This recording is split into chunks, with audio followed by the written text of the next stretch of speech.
Akshita Veda L and El Yagar. It's we the people of the Empire of Nubia. Get ready to open your mind, sit back and unwind to take in the discussion, to prepare us to win. We are sovereign, we are law. We coming with concepts here that are fundamental building blocks, focusing on principles, thoughts, and beliefs. We're here to shake you up, to wake you up. Islamism. The masses is suffering with temporary mental illness of cognitive dissonance. Open up your mind. We are speaking from experience, various perceptions, while we maintain effective communication in the lines of respect. Our thoughts become connected through human cognition, which is the process of acquiring new information and understanding based on personal experience and relatable topics of discussion. We are the currency of the know, knowledge, wisdom through love, bringing peace, justice, and truth as we gain freedom. Freedom in the mind. Open up your mind. Freedom of the mind. It's divine. To be one in unity, togetherness, you and me. We become we, and we are the change that we want to see. It is our time now. Wave of thinking. So come and get ready as we bring a new wave of thinking. It's a new wave of thinking. New wave of thinking. Welcome to a new wave of thinking. You're here with Akshita Veda. Greetings. Greetings. And Islam. That's all right. We probably need to hear it twice. It's a new wave of thinking. Right. We need to get that clear. Oh, okay. So, since I start, she's a guest. Okay. All right. So,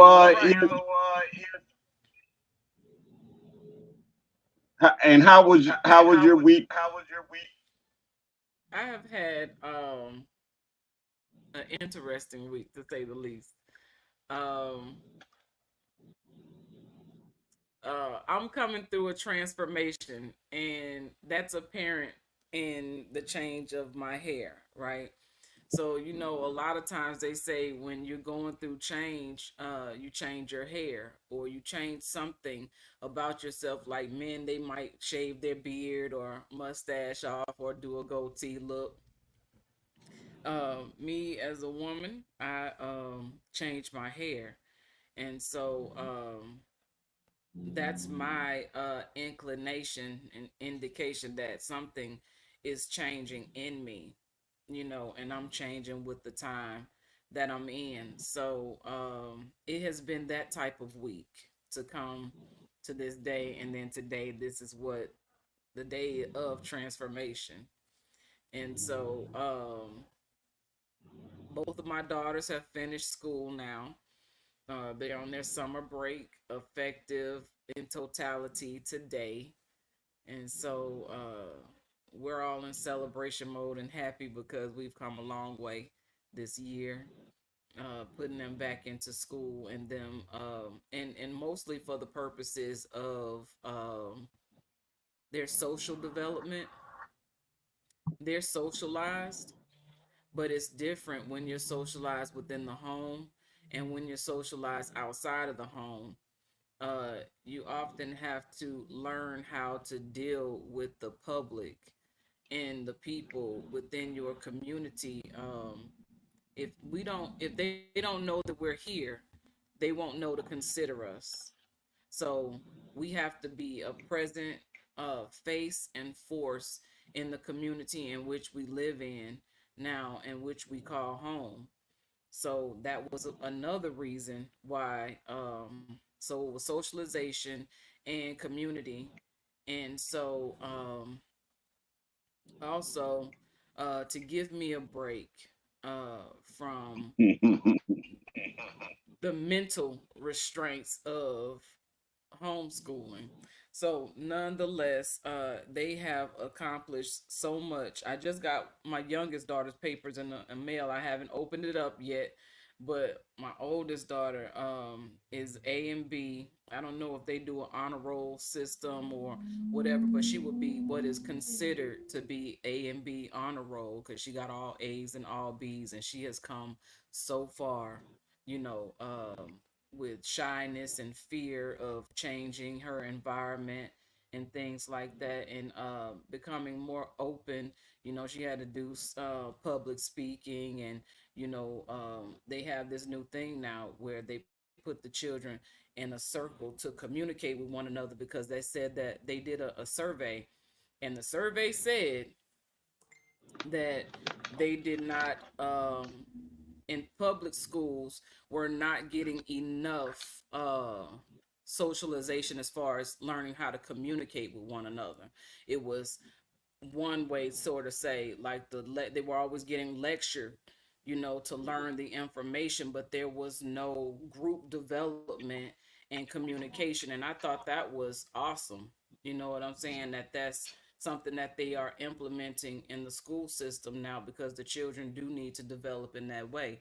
So it was right on time for my daughter, who's there now, learning to communicate and open up more in her communication. So I've had a very interesting week that has led up into this day of transformation. So I've had an transformative week. How has your week been?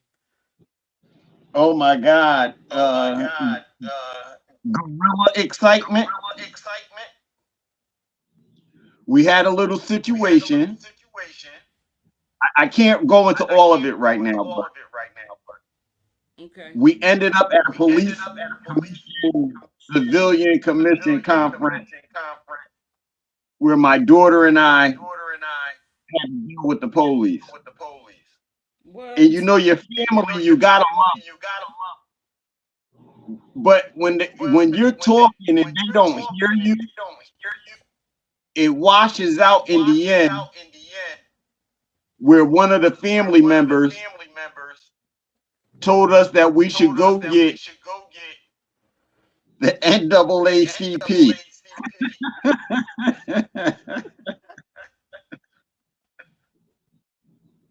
It's like Okay. It's like you never heard me say you never heard me say we're not blacks and we're African not blacks Americans. and African Americans. That includes colored people too. That includes colored people too. So where's the advancement? Right. So where's the advancement?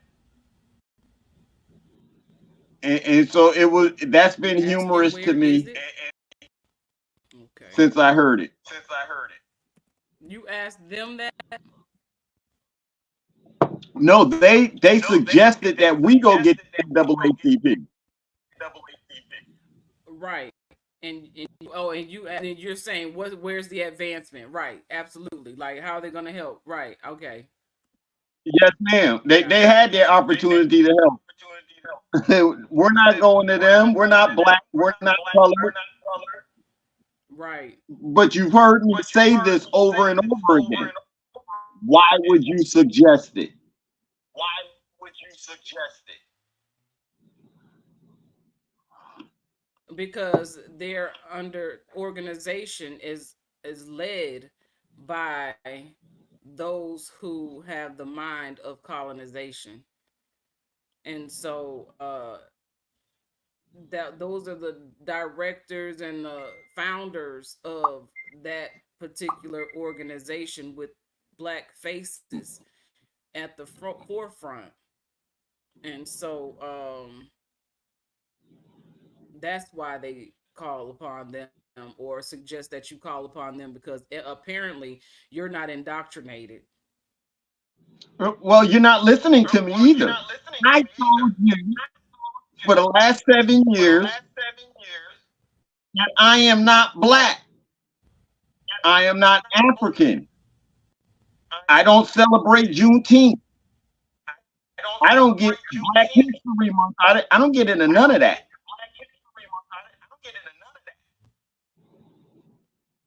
Right. So I was taken for a loop and found that someone would say NAACP.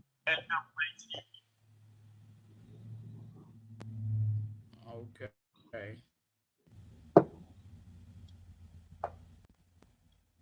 I get that. But so But everybody's at their level with this understanding.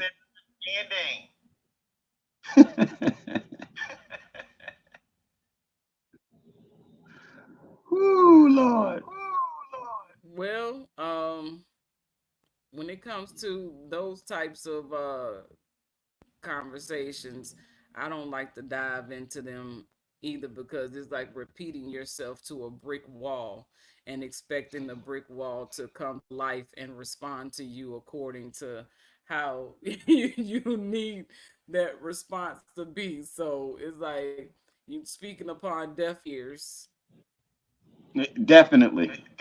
Yeah. So It was funny to me. It's not a problem. It was hilarious. Even the fact when my daughter said, well, why would I go to them?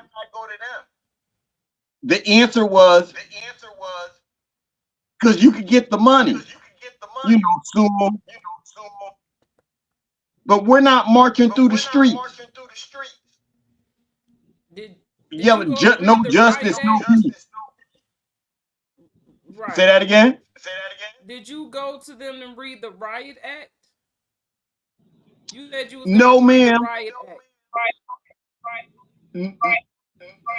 No, I was going to read the Riot Act to the police. Is that who you said you were going to read it to? Yeah, I gave them the right.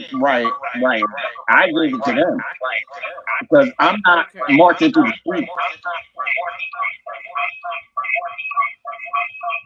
Is a fact.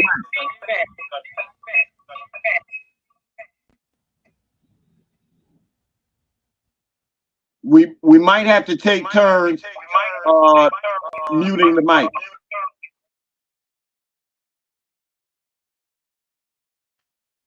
Okay, so you're muted now.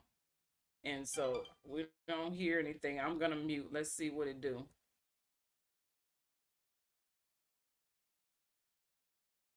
You unmute. Okay. Okay, I'm unmuted now. But now I don't know if you can hear me. I can hear you. There's just no feedback. Okay.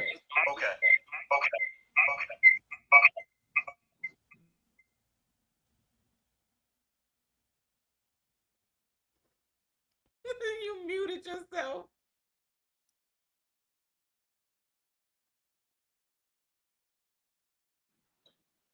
Is someone in the private chat?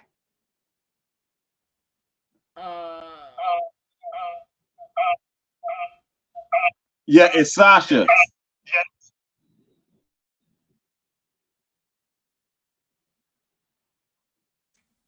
I muted myself to say that. This is going to get confusing. Mute off, mute on. We're going to bring Sasha on.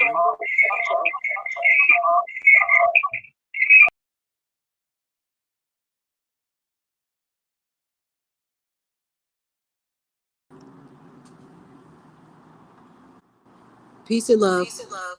Peace and love. Greetings. How are you? Good. How are you? Doing very well. Is it echoing when we're speaking? No. I don't know what it be with his computer. Here he go again. He's back on.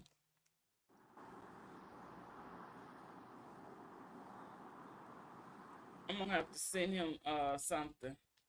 Them headphones. I know what you need.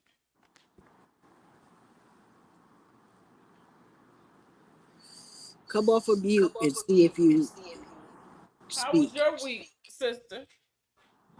Sasha, how was your B- week? Besides my Now uh, your friend of me, yes, can't really hear you too well. and it's like I get feedback too now.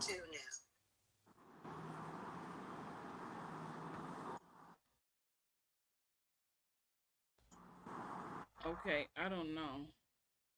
This is what you need, yeah.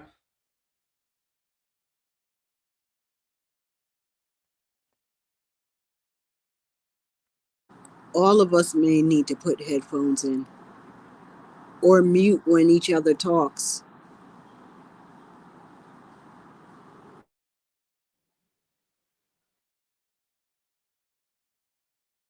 And then he's trying to speak while his mic is muted. Okay, now it's not muted. Can you hear me? That sounds so much better. Okay. All right. I'll rock with these, That's what you need. and there's no feedback.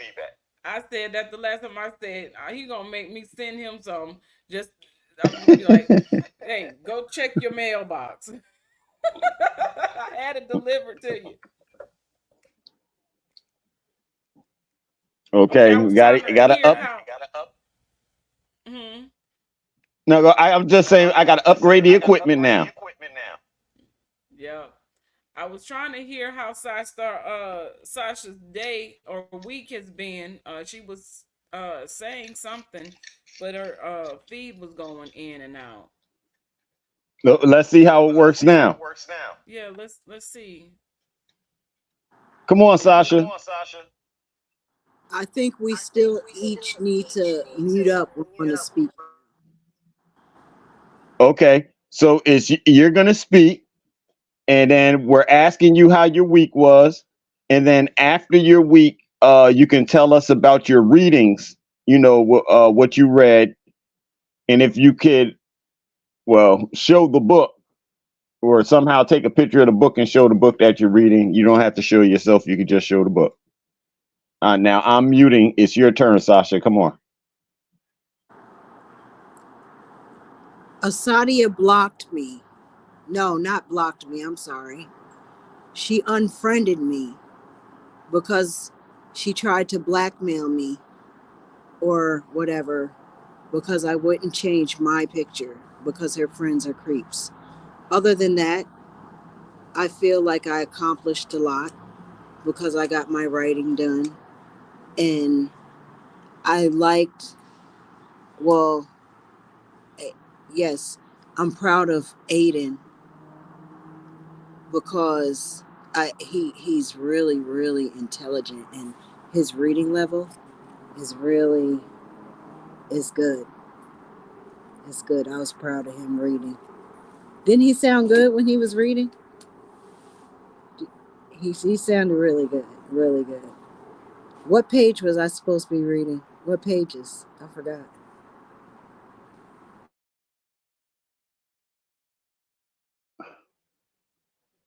About the Ku Klux. Let no Aborigines. Read about Aborigines first. Okay, hold on.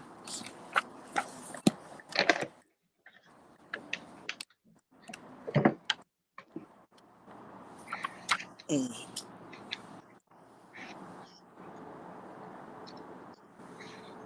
How you turn the camera around? Just hold the book up. That doesn't work like that. I have Just to hold the turn. book up to the camera. Can you see it?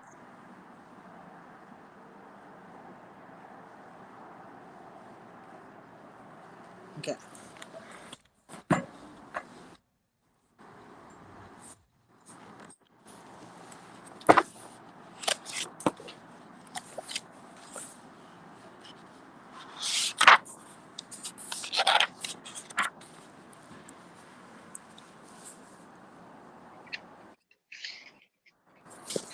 The original inhabitants of Australia. The Aborigines met the usual fate of widely scattered native peoples when the white settlers began to arrive and multiply. Their numbers fell drastically. This was not due to any policy of cruelty or repression. From the start, intentions towards them were good, but the vision of the white administrators was not equal to bridging the gulf between the intensely religious and ceremonial native culture and the materialistic aims of the settlers. By a natural process, perhaps the result of apathy or despair. Sasha, Yeah. I don't mean to cut you off, Sasha, but you sound like you're underwater. Mute yourself and then unmute and start reading again. And show us the cover of the book and tell us what year it was published.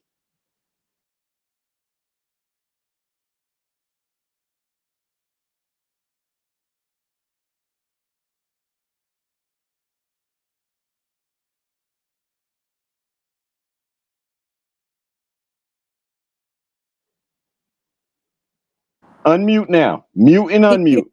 Can you hear me better? Yes. Okay. And then it says, by a natural process, perhaps the result of apathy or despair, the number of Aborigines fell from 350,000 in the 18th century to some 40,000 in the 1930s. But since then, with more sympathy and understanding, their numbers have started to rise again. The main effort is now being directed to stop them becoming a permanently underprivileged minority and to develop their undoubted gifts. This is from the Children's Book of Questions and Answers. Thousands of facts with hundreds of illustrations and colors.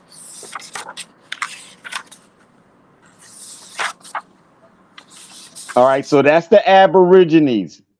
The other one was about heaven and hell. That was the third one, about heaven and hell, whether or not they existed. I think it was, hold on, religion, if I'm not mistaken. Hold on.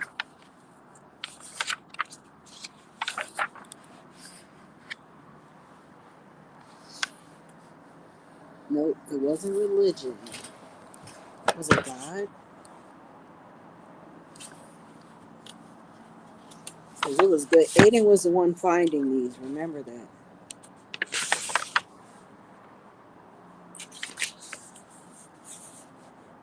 Yes. It's under, as a matter of fact, it's under God's and God's kings. Hold on.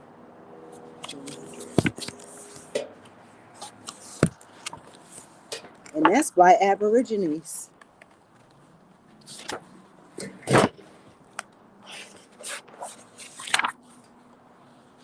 How cool. I didn't even stop to think about that. And then the Ku Klux Klan, that was another one, remember?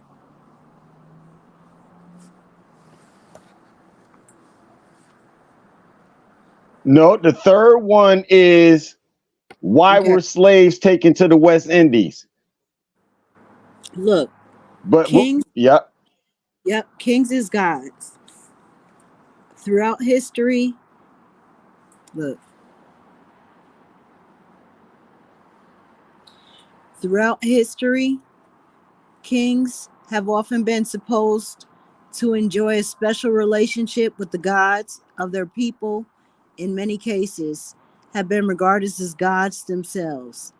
In ancient Egypt, the king or pharaoh was believed to be divine, and the Hittite kings were deified after their deaths. The Minoan kings of Crete were identified with the bull-headed sun god. In many primitive tribes in Asia and Africa, the king was identified with the sacred and divine animal of the tribe. The Swedes and Prussians of pagan Europe had divine kings, and the rulers of the Aztecs in Mexico and the Incas in Peru were, if not gods themselves, considered to be direct descendants. Alexander the Great, 356 to 323 BC, who had himself declared a God in the last year of his life, was followed by a number of kings throughout the Near East. In the Roman Empire, the practice of making the empire a god originated when Julius Caesar was pronounced Divius Julius after his death. The Byzantine empires were venerated as gods representative on earth. The Japanese emperor was thought as a supernatural in some degree, but their term kami, usually translated as God, does not have such an all-embracing meaning as in the West. In China, kings interceded with gods for their people. And then it's talking about the statue of Amenophis II of Egypt at Karnak. His wife is at his feet. And what was the next one? Is this sideways for you? Don't worry about it. Don't worry about it. The last one is, why were slaves taken to the West Indies?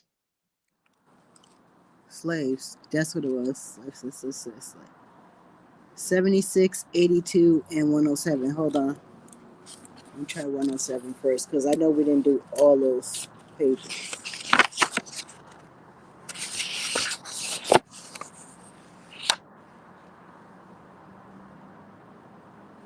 Page 83. Yes, I remember now, because you wrote it down.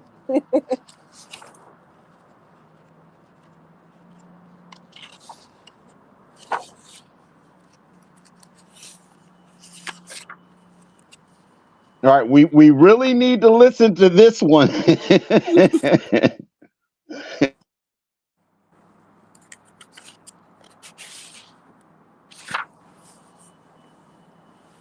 All right. I wish there were a way I could just turn it around. Oh, yeah, you can see it? Because then if I could turn it around, the light would be on it. You can see it? All right. Yes, we can see it, but we can't read it. We could just see the pictures. All right. Negro slaves were taken to the West Indies because the original population had almost become extinct. While Christopher Columbus explored all parts of the West Indies, his successors colonized only those islands which were peopled by the Ciboney and Arawak Indians. They avoided the Carib Islands of the Lesser Antilles. I have shadows, sorry. Because they had no gold, and Carib Indians were fierce and difficult to subdue. As the Spaniards conquered each island, they rounded up its Indians. It's like reading in the dark.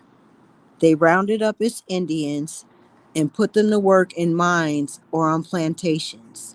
Many worked to death. Some starved, others died from diseases introduced from Europe, and still others were killed when they tried to rebel. By 1550, the Ciboney were extinct and only a few Arawak remained. In the 16th century, the Spaniards introduced Negro slaves to replace the dwindling supply of labor. They did not bring in many, for their mines were exhausted, and they owned cattle ranches which did not require much labor. The main shipments of the Negro slaves came in the 18th century when sugar plantations were developed by the French in Haiti and the Lesser Antilles. After the French Revolution, the slaves in Haiti revolted and set up an independent Negro republic. The French went to the neighboring British and Spaniard islands, established new plantations, and imported more slaves. When slavery was abolished in the first half of the 19th century, The British imported Chinese and Indians from Asia, who rapidly increased in numbers until by the middle of the 20th century, they comprised more than one-third of the population of Trinidad. Throughout the Antilles, the Negroes and Asians have assumed more and more prominence, so that they now dominate the area, except in countries like Cuba and Puerto Rico.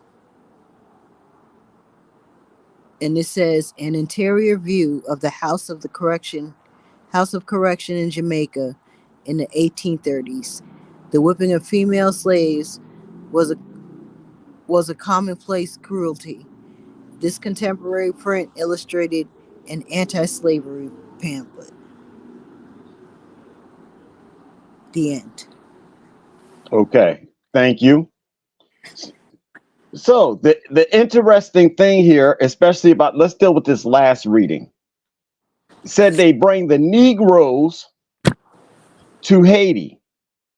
Now, the normal story we have is they took slaves out of Africa. But since you said you took the Negroes to Haiti, you mean you took people from America over to Haiti? This has been the slave story that we've been telling since we've been learning for the teachings of Prophet Noble Drew Ali. And that these islands that surround America belong to us as a people, as a family. And so in 1974, that book helps confirm exactly what we have been taught and shown of who we are. So it kind of like saying, if anybody wants to argue these things, the facts are sitting right in front of us. What are we arguing about when the facts are showing us that not even in Haiti with the voodoo are they Africans? They're Americans. They're our family members directly.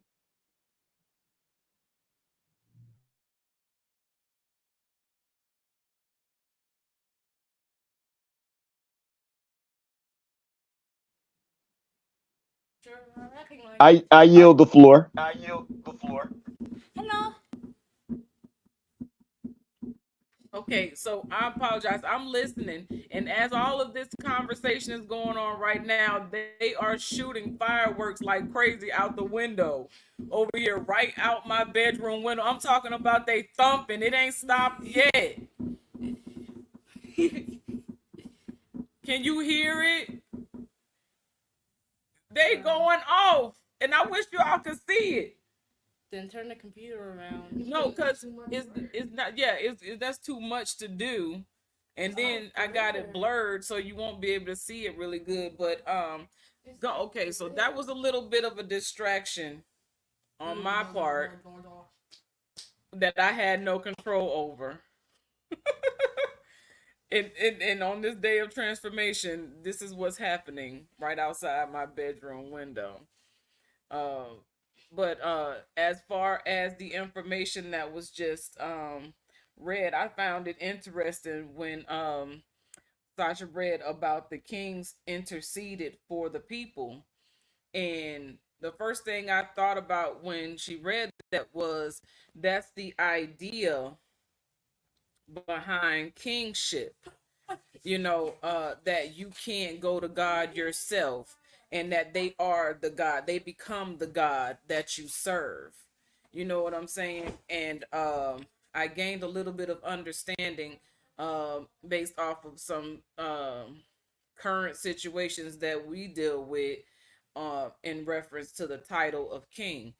And so I found that interesting and intriguing that was the idea of what a king is, and that's good. Like, it's a religious um thing, like the pope or the reverend or the pastor, in there, and they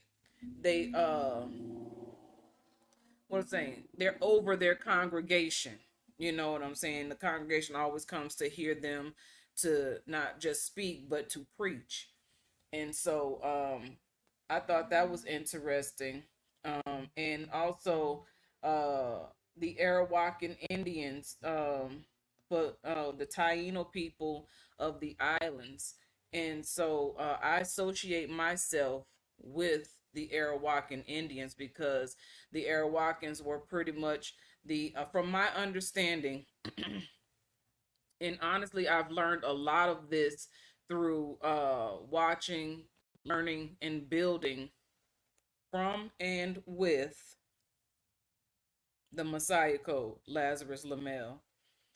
He has done extensive study on the Taino people, and he also himself associates with the Taino, which are based off of the Arawakans, because though all those different tribes of Indians and Americans that were dispersed in about the globe, really, there's no way to say that you belong to this tribe or that tribe, because at this point, who knows?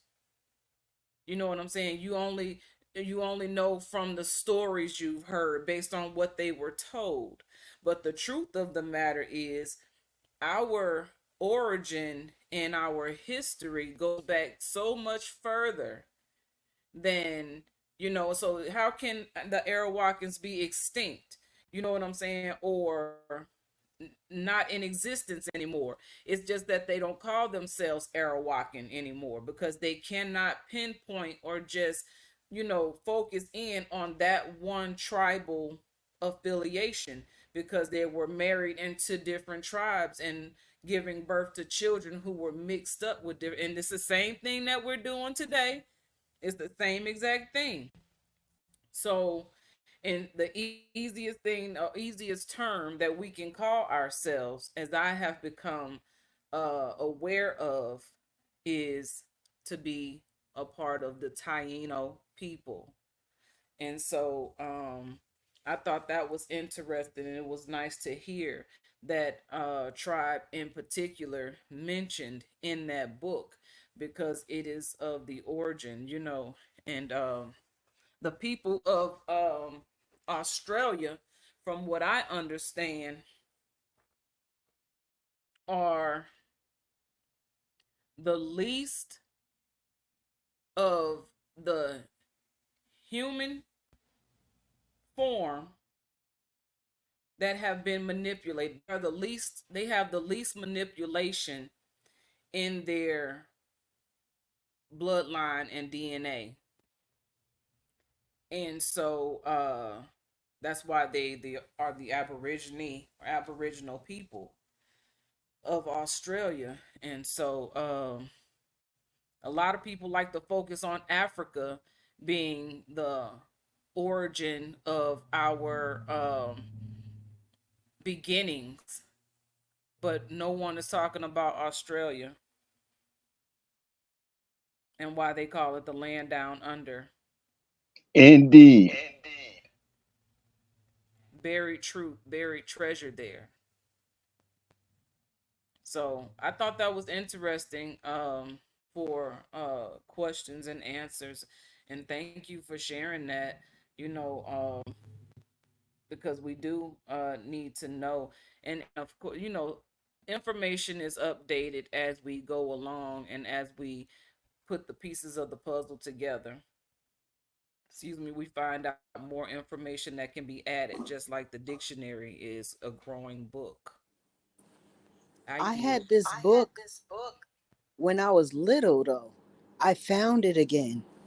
And I didn't even, my grandson loves this book. And we didn't look at this. We didn't even look at it.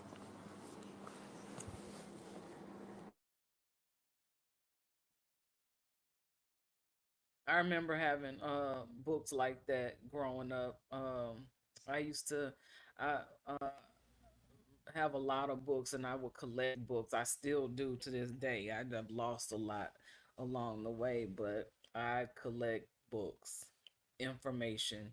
I like those old school books because a lot of the information in them have changed. They have changed the language and the spellings of different words, so you don't really identify with the old information, or they have just completely taken the information out of the school system altogether. So that's a good resource to have. What year was it published? First published in 74. Okay, that's And he still said, fairly new. he said it remind. He said, Nana, this is like Google. Right, that's the original Google. Yep, that's the original Google right there. We didn't have no computers. We had to actually go and look for it and read. I remember doing research papers and writing and stuff before the internet came along. So I initially started teaching my daughters to look through the dictionary, and she couldn't stand it. But now she's like, we need a dictionary, because she has grown to understand the importance of looking words up in the dictionary. So yeah, that's a good resource to have. Do you want to go to a song at this point? So I'm gonna play Who We Are. This is a declaration of independence and sovereignty of we the people of the Empire of Nubia, brought to you by the matriarch. They want to know this is about who we are. The question has been a common question. Who are you? What tribe do you belong to? They want to know who we are. So I'm here to tell you. I'm talking this to the land, the Americans, indigenous people of the North American continent, also known as Turtle Island. We are the Taino people, associated with the Arawakan Indians. We are the people on this land. Our direct bloodline traces back to the Mayan civilization, presently known as the Mumayan people. Through mental magic omniverse, as we call today, we are the Turtle people. Our bloodline is directly tied to the Cherokee, Choctaw, and Chickasaw people of Mobile, Alabama, formerly named the capital of the Louisiana Territory prior to the historical purchase of the land. We are of the origin of the land on the continent of the Americas, now known as the Amerindian people. The indigenous people of the Americas, commonly known now as American Indian. Our religious practices and tenets are based in Islamism. As American Moors, we give honor to all truth and divine prophets of Allah. We practice the 5 principles in our daily lives: love, truth, peace, freedom, and justice. We are Rastafarian. We are the Moors of America. It's our nationality. We are the people of many nations. We have joined together to create various tribes united as the Empire of Nubia. I am the supreme justice of Ma'at, the one who brings balance and justice among the righteous people. Who are we? We are joined with the Walu Tribe of Kum, the Messiah Code movement. We understand, and overstand who we are as the collective body of the Messiah as 361 degrees. We are the dot in the center of all existence. We are matriarchal, meaning we give honor and respect to mothers in their proper positions, leading the family in wholeness and pure in heart in their daily functions, giving equal respect to men who honor their mothers, grandmothers, and great-grandmothers. I am the chairwoman of the Joint Chiefs of Staff of the Matriarch. I am a chosen daughter. Our declaration. I, L. Christina Akshita Veda, was chosen to deputize other mothers, no matter what race or identification they subscribe to, as long as they understand the protocols of human rights and the duties and responsibilities of a mother. Above all these, we are human, and we understand and overstand that we have human rights, and our birthrights are in the land in which we stand. We are the law, and we follow the laws of nature. I, self, law, am, master, Islam.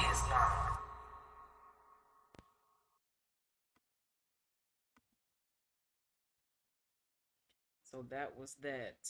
And Islamism. Islamism, right in line with the information. So now that you play that within your lyrics, you said that you are the chosen daughter to deputize.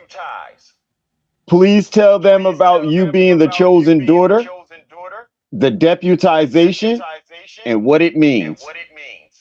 Okay. So I haven't talked about this in so long, but the chosen daughter was I have been I'm say ordained to take this role and position. A lot of women have been called into this position, but they didn't stay. And so I was the one who once inducted into this understanding of being the chosen daughter of the matriarch, still here today with the message of PAIN, the Pan African Intelligence Network, which was organized and orchestrated by Mandela Khan Davis. And he was the only, he called himself the only chosen SUN of the matriarch. And it was in his divine right and his divine purpose to make women aware of who they are as daughters and chosen daughters of the matriarch. I'm not the only one. I'm just the one who's still here having the same conversation and giving the same information as from the day he spotted me and said, yeah, I got to give her everything I got. And we went on to 6 years, 5 to 6 years of communication, open communication, and learning who I am and coming into this position as the chosen daughter of the matriarch. Now, as the deputizer, it has been left to me to let women know that they are daughters of the matriarch and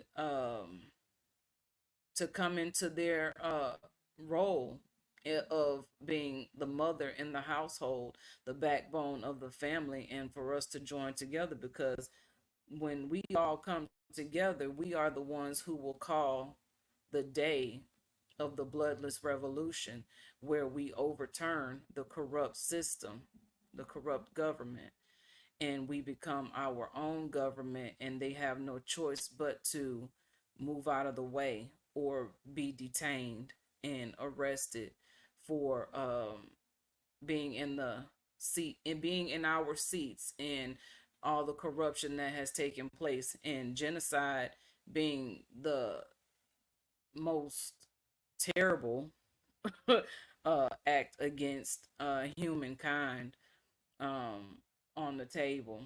And so basically, I am to pretty much build an army of women who understand this without doubt, or shame of who we are, and the position that we have to be this right here, to lead our children. It's up to us to guide our children into this knowing of self and self-determination, and knowing who they are, so we can affect the future, of where we are to be. And so what was your other question? Oh, there's there's different levels to it. Um, all women, and this goes for the men as sons as well. But I'm here today to speak for the women, to speak to the women in at this moment in time. And so the young girls that are born as princesses, and they should know that they are princesses. And then you have I need to get my I need to open up my book because my book has all this information in it. And like I said, it's been a long time. And so please don't fault me for not having it at the tip of my tongue right now because we just learned right now that I will be talking about this. But give me 1 minute because Yes, ma'am. Take your time.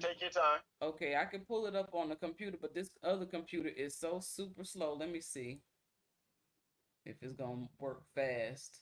If I need to get up and find my book. But I wrote a book. It's called Total Recall: The Bloodless Revolution of Class Action 567. And all those things are entailed inside the book of what that means. It's more like a manual, something that I was actually giving away for some time. Anyone, so there's a lot. There's a lot of people who already have my book. I have read it and never really got back with me on anything because I is and this book was, I think it was 2018. I opened it up publicly April 1st of 2018, I believe, or 2019, one of those years. And I opened it up for April 1st because that's known as April Fool's Day. And they use that day because they make us believe that the new year begins in January when everything is, you know, dead and not growing, rather than the beginning of the spring where things are flourishing and growing and pollination is happening and things like that. Excuse me, which is the real new year. And so April Fool is kind of like a slap in the face. So I opened that book publicly, specifically on that day. Yeah, this is not going to work with me too well. Hang on just 1 minute.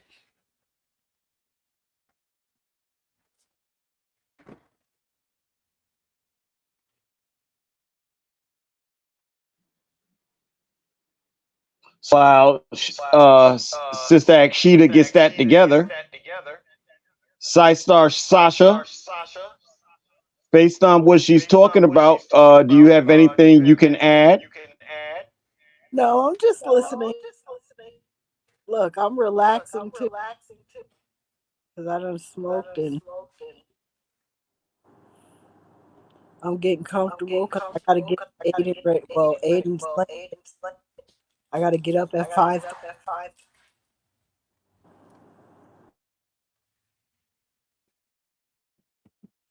Well, I'll say that you're up pretty late giving us your time right now. Thank you.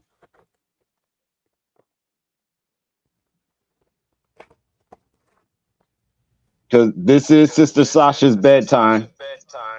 Oh, Yeah, she normally crashes out. She said, "Y'all come on late." Nice. We see it. I'm going to have to post a picture of it. But that's my art I drew on the front to make the cover. So, yeah, 2018.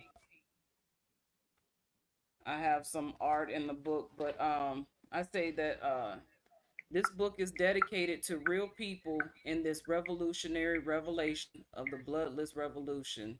The purpose of this book is to uplift fallen humanity as we realize and recognize the fact that a nation can rise no higher than its women. Civilization is never measured by men, it's measured by a woman. She is humanity. So I say, rise, moms. The time is now. Men, you are the saviors who come to protect, provide, procreate, and assist the women, children, and elders. It takes a village, and it's going to take us, the super majority, we the people, to create the village through efforts of nation building. Let's join forces and continue the building. And it's called The Rites of Passage. And so that's on page 20.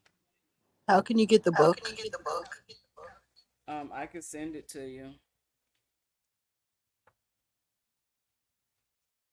I can send it to you. And you just give me your email address. I haven't charged anything for this book. I look at this as information that should pass freely through hands so you can know and understand what this is all about. Um, and like I said, my information has elevated since this time. You know, this was the begin. This was like a document to capsulize everything that Mandela Khan had given to me, so I would always remember. You know, and I would go back to this to remember. And so it's very interesting that this has come up tonight, because I haven't pulled this out in a while and I haven't looked at it, but it's time. Like I said, the time is now for us to get this together. So, great timing. So, based on what I have written in Total Recall, the rites of passage, the matriarch utilizes a system of love, concern, and care as the standard operating procedure, and anything outside of this will be dealt with accordingly. We must be willing to step into our own destiny and accept ourselves at every stage, not judging any other stage, because each stage is just as relevant and significant as the next.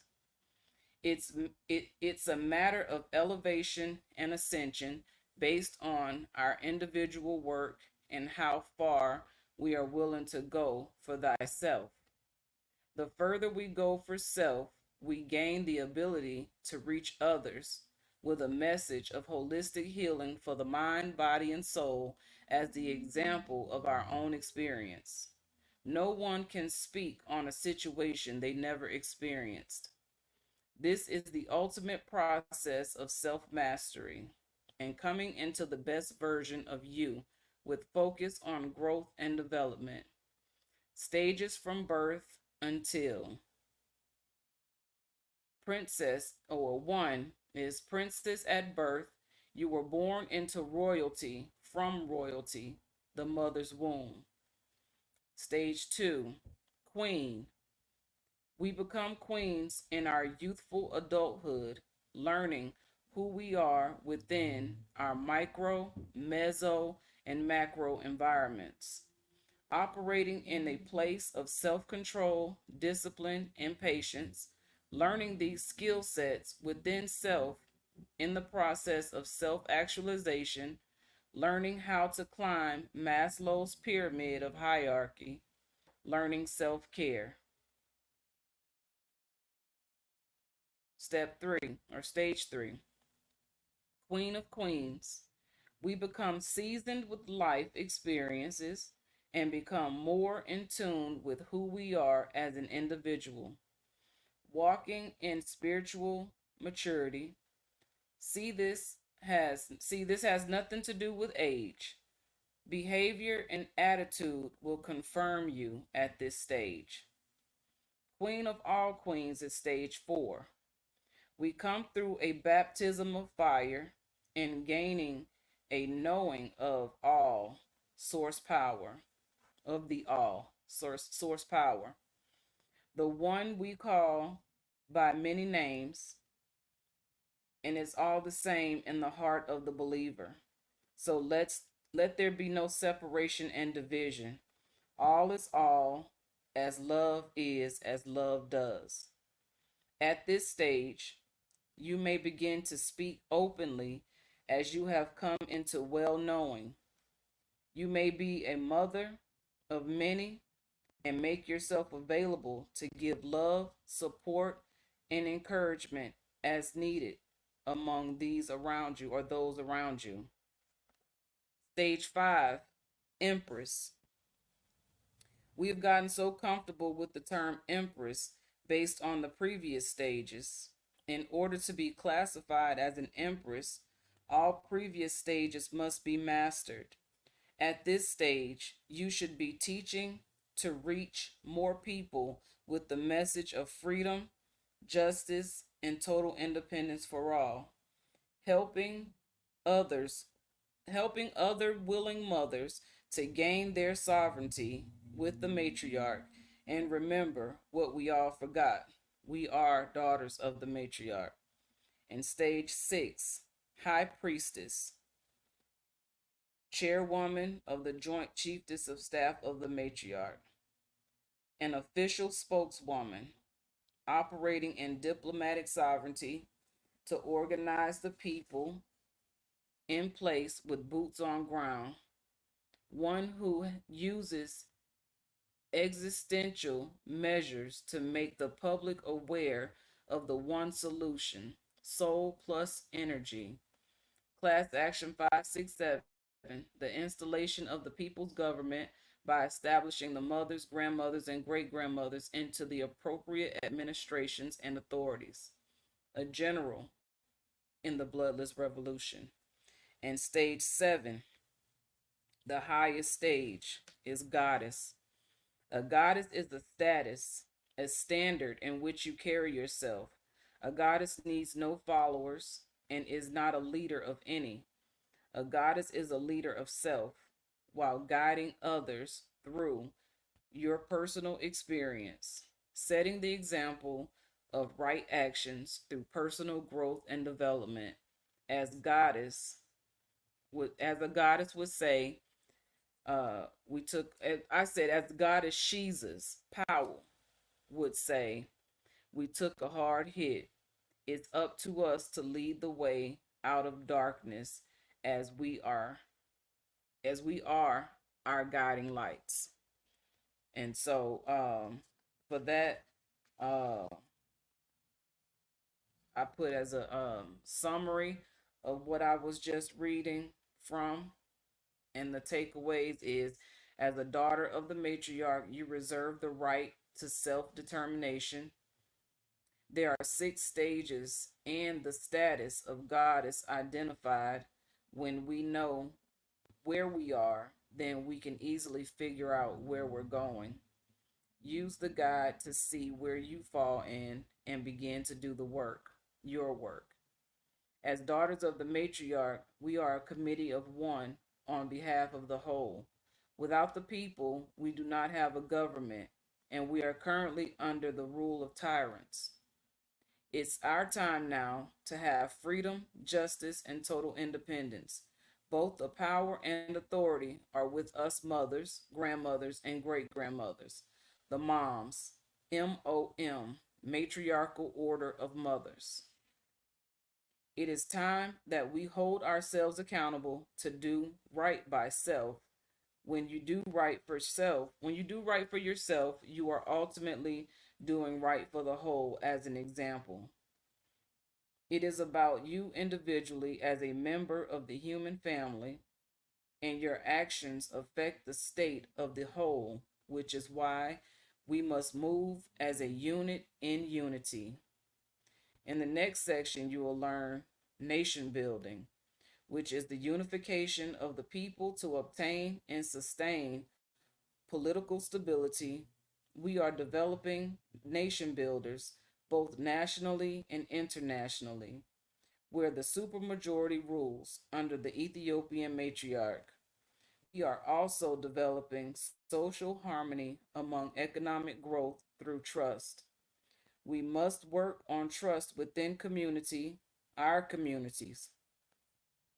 We will be looking for a brief we'll be looking at a brief overview of culture, tradition, and heritage and how we are affected as people in hopes that you grasp the concept of change we need so very much. We are nation building. That was that. Indeed. And so Star Sasha, now that you've heard the reading, you have anything you would like to say?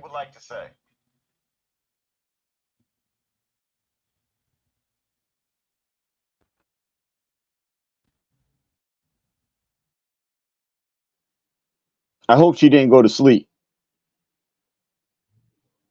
Sasha.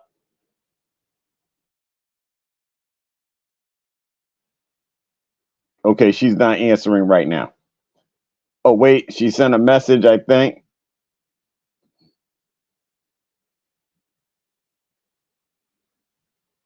Okay, let's do this correctly. She says she agrees with everything you said. I don't know what happened to her just pressing the mute button and speaking, but she typed it. Okay, because I forgot I was on mute, and I'm like, yeah. But Okay, so yeah. So, mm-hmm. you I'm know listening. that's a beautiful piece of writing right there. Thank you. And as we go along, we also amongst us, we were checking our words. And so people who hear us speaking later, I just want to clarify that we are not supposed to use the word Ethiopia, but we all learn these things as we go along. And so if you want, as you're reading, if you want to like cross that where it's fine, but it's not nothing to argue with Ma'at about and her using that word. She understands it. And as we move forward, those type of things we change because that's what we do. It's called growth. So that's all I would have to say. That's all I can say because I'm one of the sons. I am a guardian, defender of the matriarch. And so now that's the Psi Star's signal to get on board and start doing the work that needs to be done. Yes. And you know, I have been putting this information out. Like I said, I completed this book. It took me 3 years, two to 3 years to accumulate this information to get it to this point of being able to summarize everything that is in this piece of work here. Um,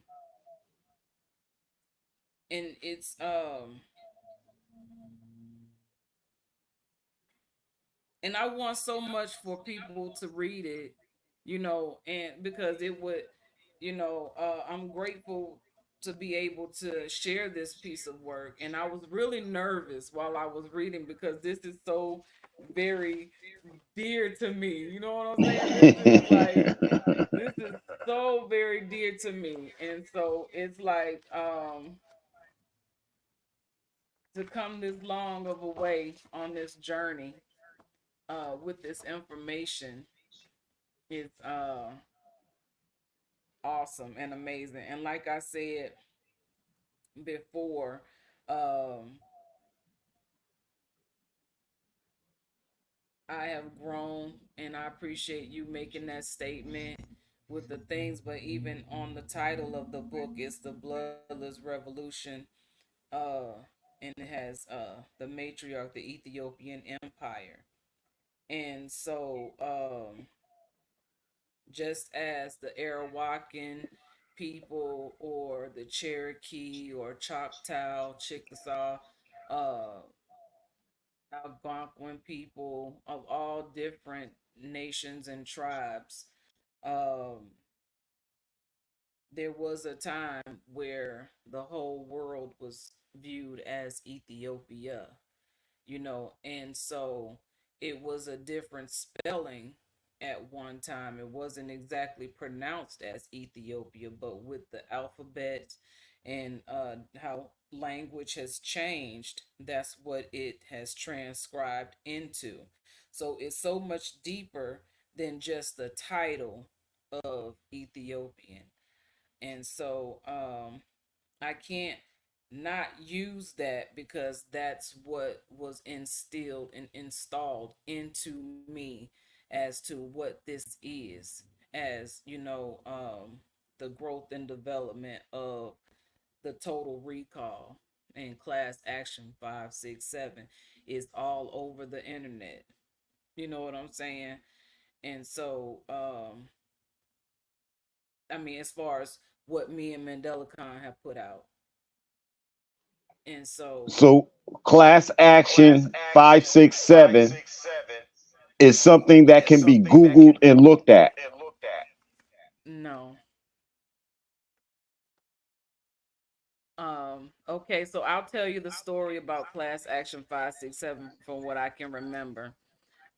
Charles Ivy, um, out of I don't know where he was from, but he went to Mandela Khan and he gave Mandela Khan a green book.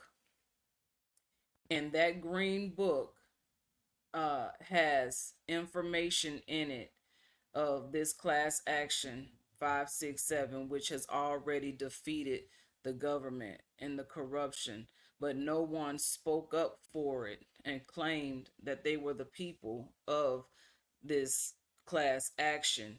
So we have really already won, and they know who we are, they know what this is, but they're not going to tell you about it.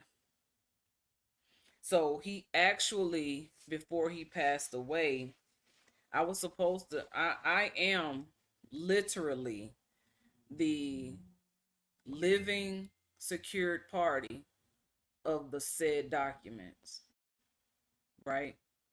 Uh, and he made that very clear as he was going under. He knew he was going.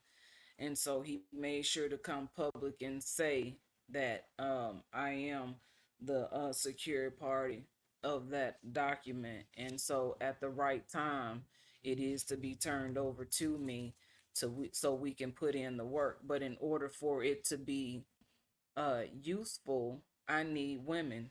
I need the mothers. I need moms to join with me to understand what it is that we're doing. So that's why I can't stop. No matter how long it takes, I can't stop.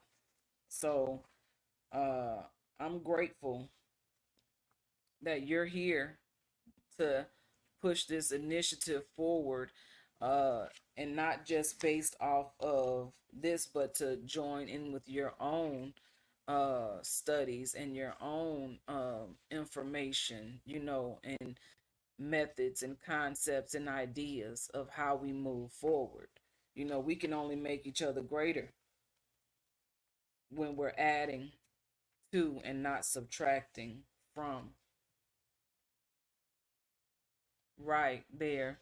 Exactly. That's a great depiction of exactly what we're having this conversation about right there.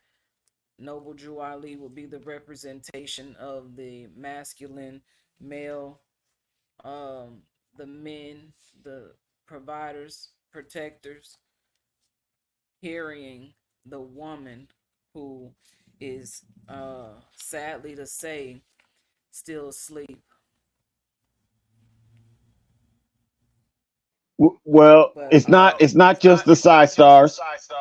it's It's not. the I bro know. stars too. Yes. Yeah, I And know. everybody's still looking for a financial gain for the work that they should put forth. without understanding what investment is, and time is the cheapest and the most expensive unit of currency that you can put into what we're building. Exactly. But they'll give us time, 20 years in a lump, to take us out of circulation. And we've done that standing on our heads. But when we're out in the streets, we don't find the value in changing the system that gave you 20 years for something that they'll give someone else 6 months of probation for. And that's the sadness of our people. It really is. It is sad. But I can read the part of the book that talks about class action 567 if you want to know. Yes. Okay. So class action 567, the Bloodless Revolution. In the Bloodless Revolution of Class Action 567, we take flight to a new level of operation. This is where we form an alliance across the globe to end the genocide of the original people, the autochthonous people, those of us who were never slaves, the turtle people. We have always been free, yet we have been subjected to jurisdictions which has placed us in the position of POUWs, prisoners of unjust war. We have not faced enough. I say, have we not faced enough injustice? Have we not grown weary of this social injustice, which our submission continues to give them permission? Are we ready to stand and fight back? The rise of the Ethiopian matriarch is Class Action 567. Rise, daughters, rise, sons. The children of the sun are waiting for us to take stand for them. Now is the time to finally show and tell. We have done enough talking and messing around. Now let's show them some boots on ground in real action as we take a stand and demand what is rightfully ours. This is our land. We are already at home, here and abroad. There are no borders to hold us. They cannot deport us, but we can deport those who refuse to acknowledge who we are and what we are. We, as a tribe of many tribes, we are a tribe of many tribes. No more division among us, only the separation from those who choose a corrupt life over a righteous life. This time we're going to get it right, and we are the authors of this story on how we get free. It's got to be you and me, we, as we unite the true Holy Trinity, Mother, Father, and Child, the family.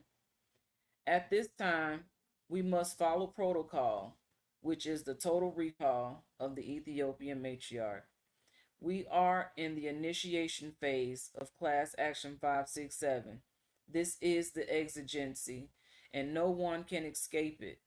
For a clear understanding as to what we mean by protocol, this is the official procedure or system of rules governing affairs of state and diplomatic occasions. Okay, so this movement is at the beginning stages of official sovereign diplomacy. The protocol is the original draft of a diplomatic document, especially of the terms of a treaty to a treaty agreed to in conference and signed by the parties on behalf of the mothers, grandmothers, and great grandmothers, such as the petition to evoke change. Now, I did a petition that I can also put back into the flow of things to get signed. I've gotten some signatures on it, but it stopped movement. So it's an electronic petition that I did initiate a few years ago. Um, so what does this change look like? This is the formation of a federation. A federation is a group of states, human bodies with central government, but independent in internal affairs. We as individuals are considered states, creating nation states, which are joining for a greater cause, an organization or group within which smaller divisions have some degree of internal autonomy. This process is not one which deems take on full control of each state within the nation state, only calls for us to move as a collective whole, as a unit in unity, a military force of action. The action of forming states or organizations into a single group with centralized control.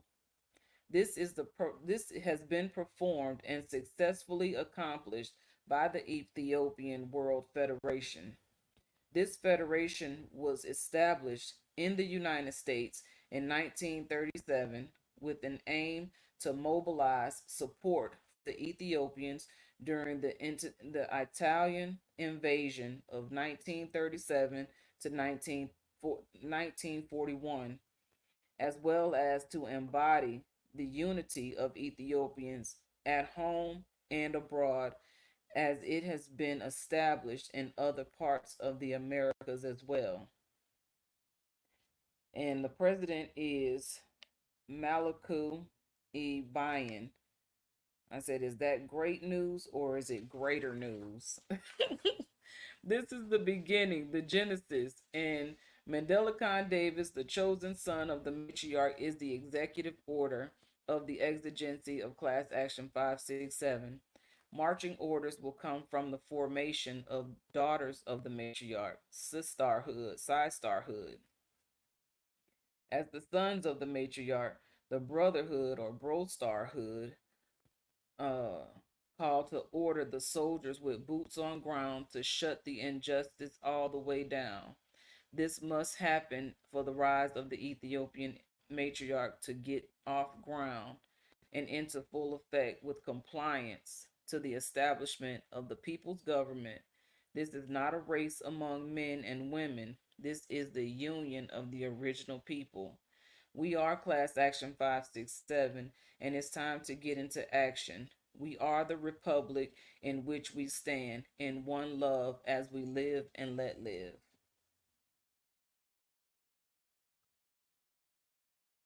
That's it for that part.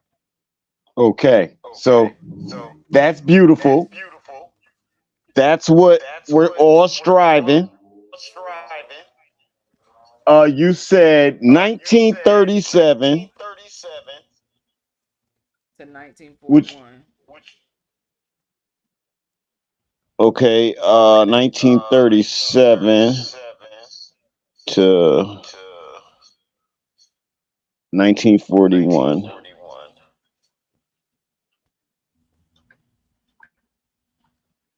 So I just went through YouTube, and Haile Selassie I,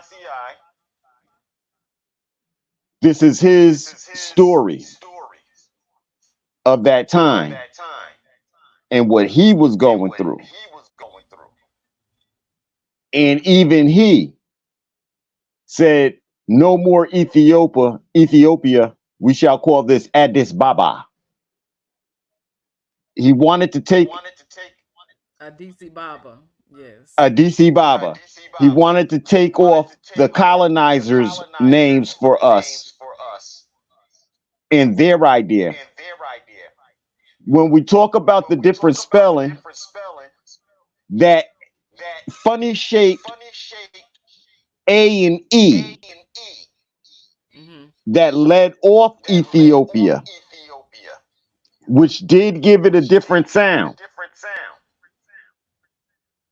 When I looked up, well, we know that ETHI stands for ethics. And opia stands for sight. In the medical world, that opia is a crooked sight. It's a messed up sight. So it's ethics that are of a messed up guidance when you say the word Ethiopia. And this was the trick of the words that we didn't know when we used them. But like we said, we all come from different roads and have different reasons for learning the same thing in different ways.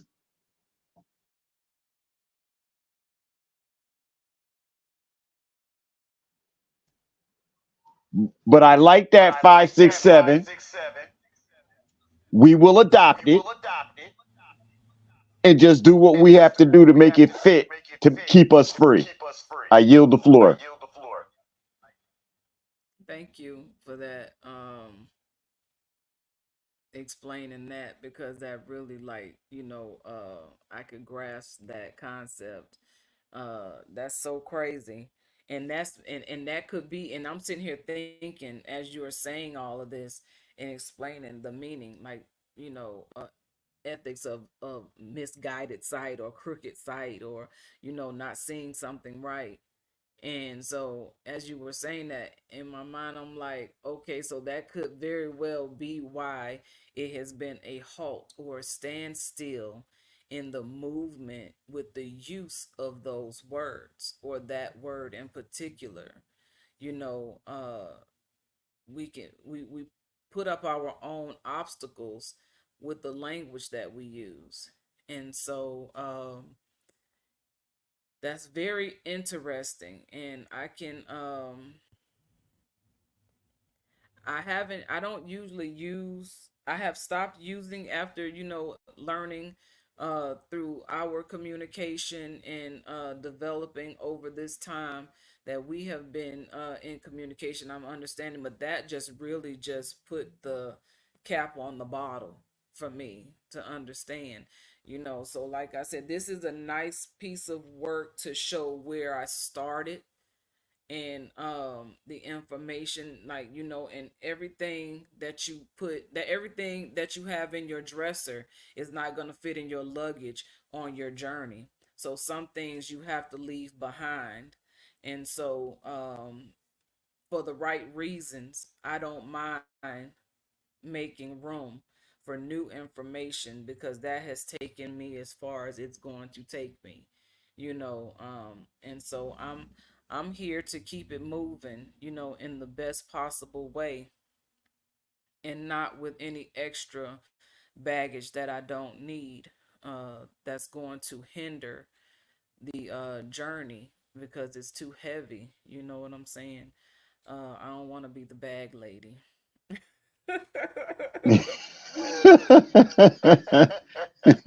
Said the bag lady. And so I don't want to be the bag man. And this is why, when it comes to the formation of what we call a Moorish science temple, I'm not holding to all the rigmarole that comes into it, because I realize the universality of a waspe. And when I first heard it, I told Brother Daryl, every Moor should agree with you.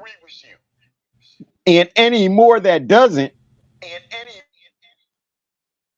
tell them to come see Caesar, so that we can hash this out and get it right.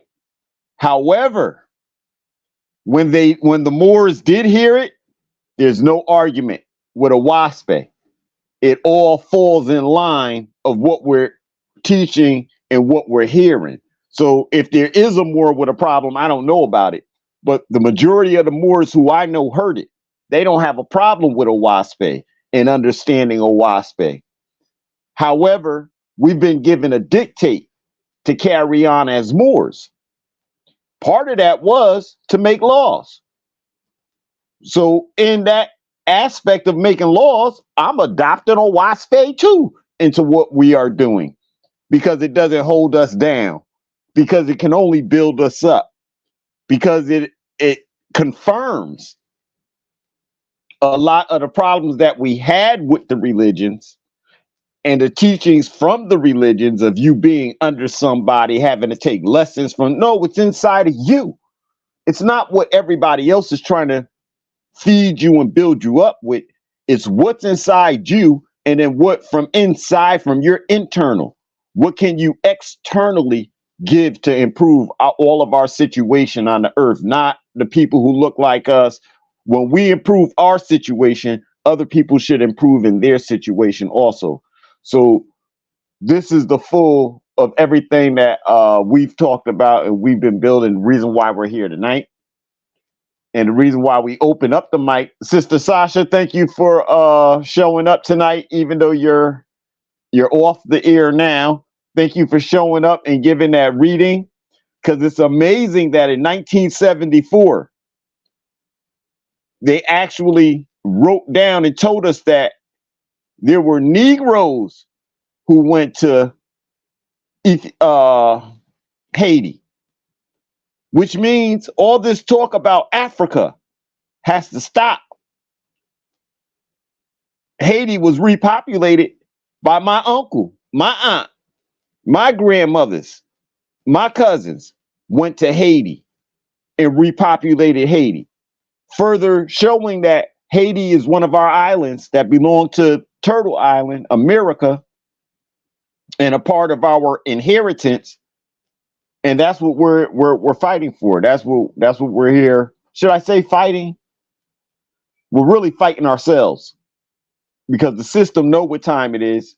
We just haven't organized to the point where we can do what we need to do. Right.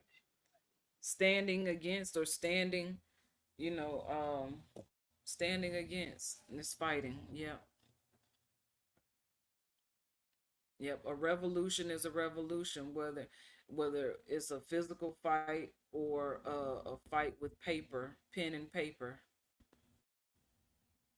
and changing the language. You know, that is a fight within self, because a lot of people have take issue with changing their language. As far as OASPE, that is one of those areas in which language must be changed. And I, from the first time that I spoke with the brother Daryl Cosmon, I was like, okay, he make a lot of sense. There was nothing to refute or anything to debate. So I did catch one of his debates with Sonetta on Sonetta TV, and the things that people choose to argue about and rhetoric that is used in the process. And on the particular show that I was listening to, Sonetta's wife wanted so badly to debate the book of Oaspe and the brother Daryl. But Sonetta was like, you don't want that. And I'm not co-signing that. And she came on and addressed it. Was like, every time they come on, you seem to kind of like, want to protect them from me or something. And he was really like, no, I'm protecting you from them, not them from you, so to say. So I was like, okay, they really having a they really going at it with each other right now, because she really wanted to get her some. And so he basically said that he has a lot of respect for the brother Daryl Cosmon, but not only him individually, but his information. See, there's things that even Sonetta, the as I'm learning, the king of debating, um uh debating topics or whatever, he got a whole little challenge. They challenge each other. They be like, oh, you gonna take so and so next week, or you gonna take so and so next. Oh, that's gonna be a good one. And they chit chat about that. And I like the fact that they can join together uh on that commonality, but they're joining together on how to debate information, and all they're doing is reading and regurgitating the same old information. It's nothing new. So when information like what Daryl Cosmon brings with Owaspe, uh and he's not the writer of Owaspe, it's the book and information in which he has adopted based on his level of understanding and acceptance of that information, just as you and I have accepted that information. And so he's now a messenger for Owaspe, and he is standing up in battle after battle, coming out stronger and wiser with each debate that he does, because it's not a debate for him. It's literally, excuse me, information sharing, and the just a sounding board for those who are listening to know that there is a new language for what you believe that you know, or what you believe that you think you know, rather than something that just speaks to your spirit, speaks to your growth and development. Because at every stage there comes a point where you have to elevate, and the Owaspe for me is an elevation. um and so it's right in line, in an upward alignment from this where I came from, you know what I'm saying, which elevated from mental magic into this matriarch, and then into the Messiah Code, and then it was the Empire of Nubia. Like, we actually created our nation. We have our bylaws and constitutions, and how we operate as a nation. And now it's Owaspe to give some foundation to a new wave of thinking. I ain't even mean to put that together like that, but now we've come into a new wave of thinking, and Owaspe has a place in that, because it is a new wave of thinking outside of, having understanding your moral compass without the religion attached to it, and without um the terms of slavery. No, it's not based on slave terms. You know what I'm saying? It's all about freedom of the mind, body, and soul. You are free as a whole. And you're free to move beyond this world if you just allow yourself to do so. And so that's where I am with it. So it's right in line with self-determination and a new wave of thinking, and how we get to where we're wanting to go. And there is no debate. It's only stated facts and information to grow from. So yeah, I like the fact that how we have elevated and joined and united with other groups or other tribes of in different ways of thinking, that we have come together and we can agree with one another. We're not here to debate or to say one is right and one is wrong. We're trying to move, like if you see a train and there's different cars on the train, and they're all linked together, and the train is in motion, right? It's a locomotive. And so you can add another car on at any stop.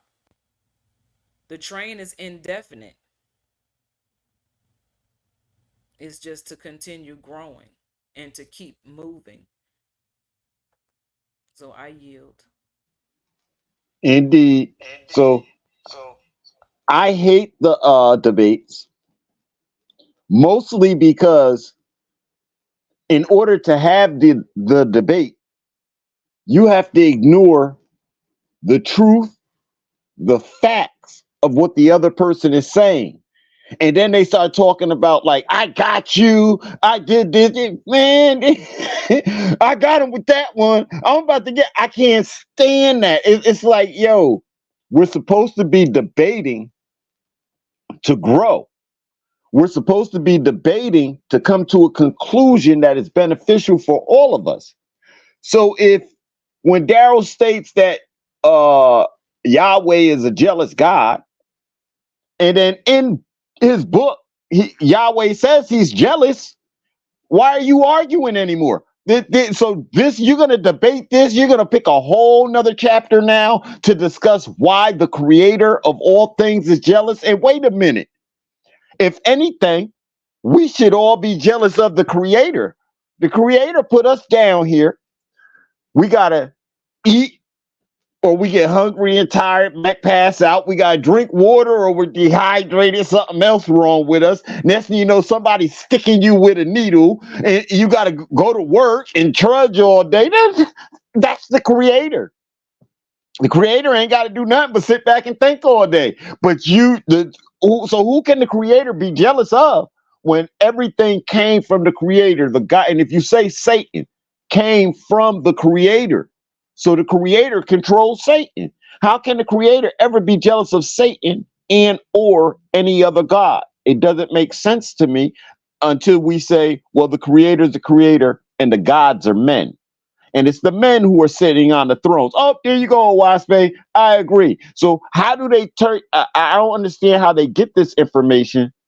They can read it in their books, but then they still want to flip it. So I had one of the brothers get in my inbox, and he started to call Daryl a traitor, talking about hey, yo, hold up, man. Then he tries to show the Caucasian dude who authored the book. So, okay, hold up. So let's agree. A wasp is a stolen essence from our ancestors. But wait a minute then. Let's check out the fact that in your book, Jesus was Caucasian all the time we was growing up.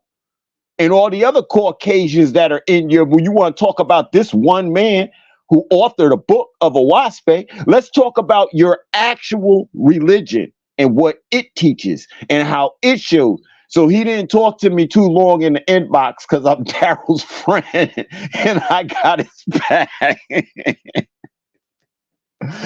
He didn't answer my last post, which I'm feeling some kind of way about, because I told the brother, I'm only in this for unity of all of us.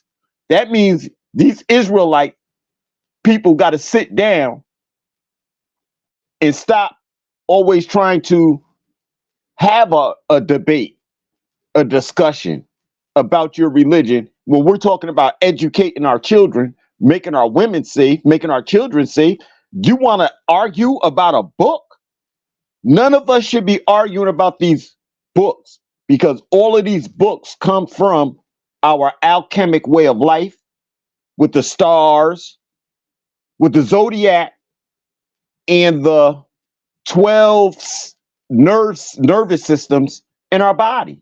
That's why 12 is all 12 disciples equal the zodiac and the 12 nervous systems in our body. This is what the 12, not 12 tribes of people or groups of people.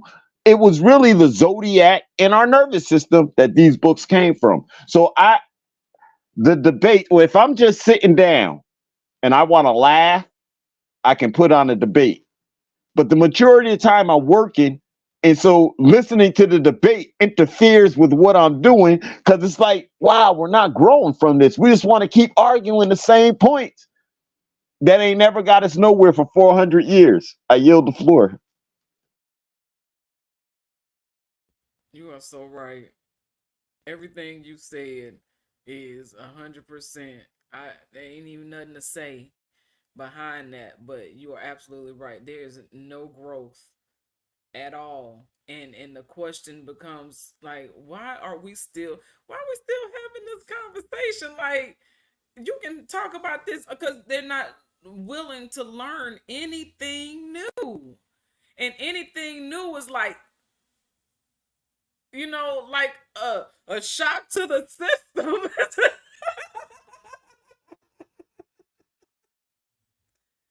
Like, what do you want me to do with this new information? I gotta wipe out something old and bring in something new. What are you doing to me? Like, oh my God.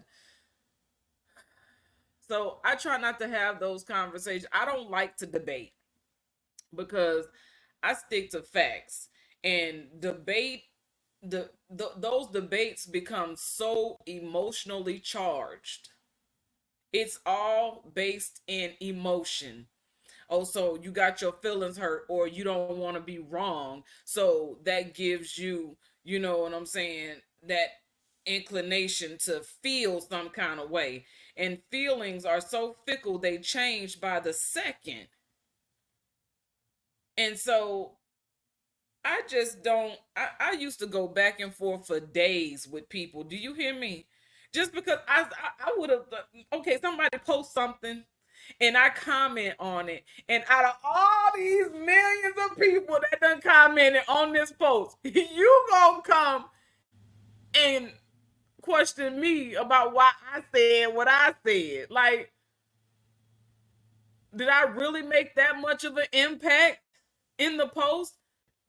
Because I said something positive. So now you want to come over here and argue with me. So then I used to let that kind of stuff get to me, and it would go on for days. I mean, I was getting blocked. My account was getting suspended. You know what I'm saying?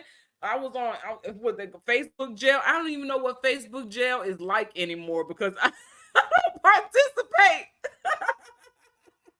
You feel however you want to feel. Look, okay, I say whatever I say. I said what I said, and then that's all it is. And then I turn off notifications for that post, and I block that person. And it ain't because I'm running scared. It's because I ain't got time. I ain't got the energy to be going back and forth. We were talking about this 4, 5, 6 years ago, and you still talking about it now, and even beyond that time. But for me, it's been about 5, 6 years. I've been hearing this same debate, this same information. I can pretty much repeat. I can say it with you as you're saying it. I know which rhetoric is coming out of your mouth next, where I can just about just mimic and mock you for the information that you're using, because it's the same. Nothing has changed. And so, yeah. But I commend Bro Star, Daryl Cosmon for standing his ground, and somebody got to do it. If everybody tucks their tail and has a seat in the corner, the information just gets stuffed in the corner with those that stuff their tail, tuck their tails. And not saying what you and I are doing is tucking our tails. We've already fought the battles. And so now he has a new wave of information that needs to be known, because like I said, before him, I had not heard anything about a OWASP, anything. I never even heard of it. And so I was like, man, this is on point. Like, I had no argument whatsoever. I was like, I need to know more about this. And so it just feels good to know that there is something out there of modern days and times that we can reference and use as a source of how to operate and behave in righteousness without religion. I yield the floor.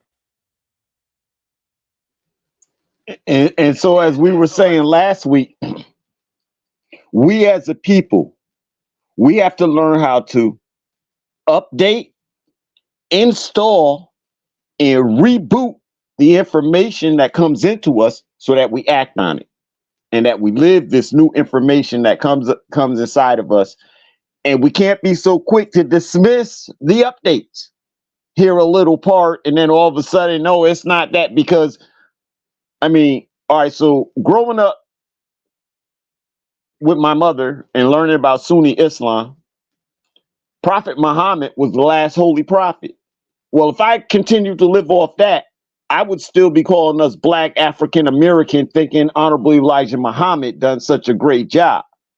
We're talking about how do we fix our problems. And Prophet Noble Drew Ali said, well, stop calling yourself Black, African American. So, whoa, hold up, stop. You said this in 1929? And then in 1930, people came calling us Black and African Americans who look like us and encouraged us to use these terms? See, I have no problem with updating. We were told not to use these terms. This is what's going to save you. When did we lose it? How did it go? How much did it cost for them to take that from us? Somebody got paid to take that from us. And so this is where, like, I lose it. When information comes like that, it's like I update, install, and I reboot so quick with it that nothing else that could be said on that line is ever gonna be allowed to sit on the table, or like if somebody, oh yeah, because we Black people. What Black people? There ain't no Black people. And every single time they say it, I gotta answer it that way. But I know they haven't been educated with all the stuff I've been educated with to fully. And then when I try to give it to them, it's like I'm overloading them. But I notice they don't take the time to go back and try to study anything. They stay, and that's when I start talking about sellouts. You're a sellout. You're either a Mason, you're in a fraternity or a sorority, you're a part of a 501c3 church or program or organization. You in college, you took an oath to Black to the death, or things of these nature. And the reason why, all right, so Dr. Umar, right? I can't stand him. He is too intelligent to be sitting there calling us Black and African Americans. Now, after that, he's a brother. I ain't got nothing against him. But for your intelligence and for the things you know, you're very disrespectful, and you're playing on my people's consciousness by calling them Black and African American for who you are. After that, I don't know the man to say anything about him or against him. I'm not trying to. I am strictly sticking with Black and African American, and any of our so-called leaders who use that term. You're a sellout. You're selling us out on purpose, as far as I'm concerned, because you got a doctorate and you're a philosophist and you're this and you're that, but you're still saying Black and African American. You disgust me. Farrakhan, I don't care which one you name and what they're doing. As long as they refer to us as Black and African American, they did not update, they did not install, and so they cannot reboot that what it actually takes to save us. Sa Neter, I was on his show once, but he wanted to turn it into a debate. And I just sat here and told this man, I'm not like any of the Moors you ever seen or heard. I'm not coming with that. We're going to open up the senses, and we're going to start with definition of our race to describe why we not. Next thing I know, one of the brothers, a good brother from one of the Moorish temples, is sitting up there smiling. I'm like, oh, see, you want to turn this into a debate against the other religions on here, and I'm not trying to be a part of that. So then that makes me man to man on a daily basis. Sa Neter, how are you raising up our people? Because if we're raising up people to just keep debating, that's not good. We need to draw conclusions and move on our conclusions. And I don't see any of our leaders doing this. I yield the floor.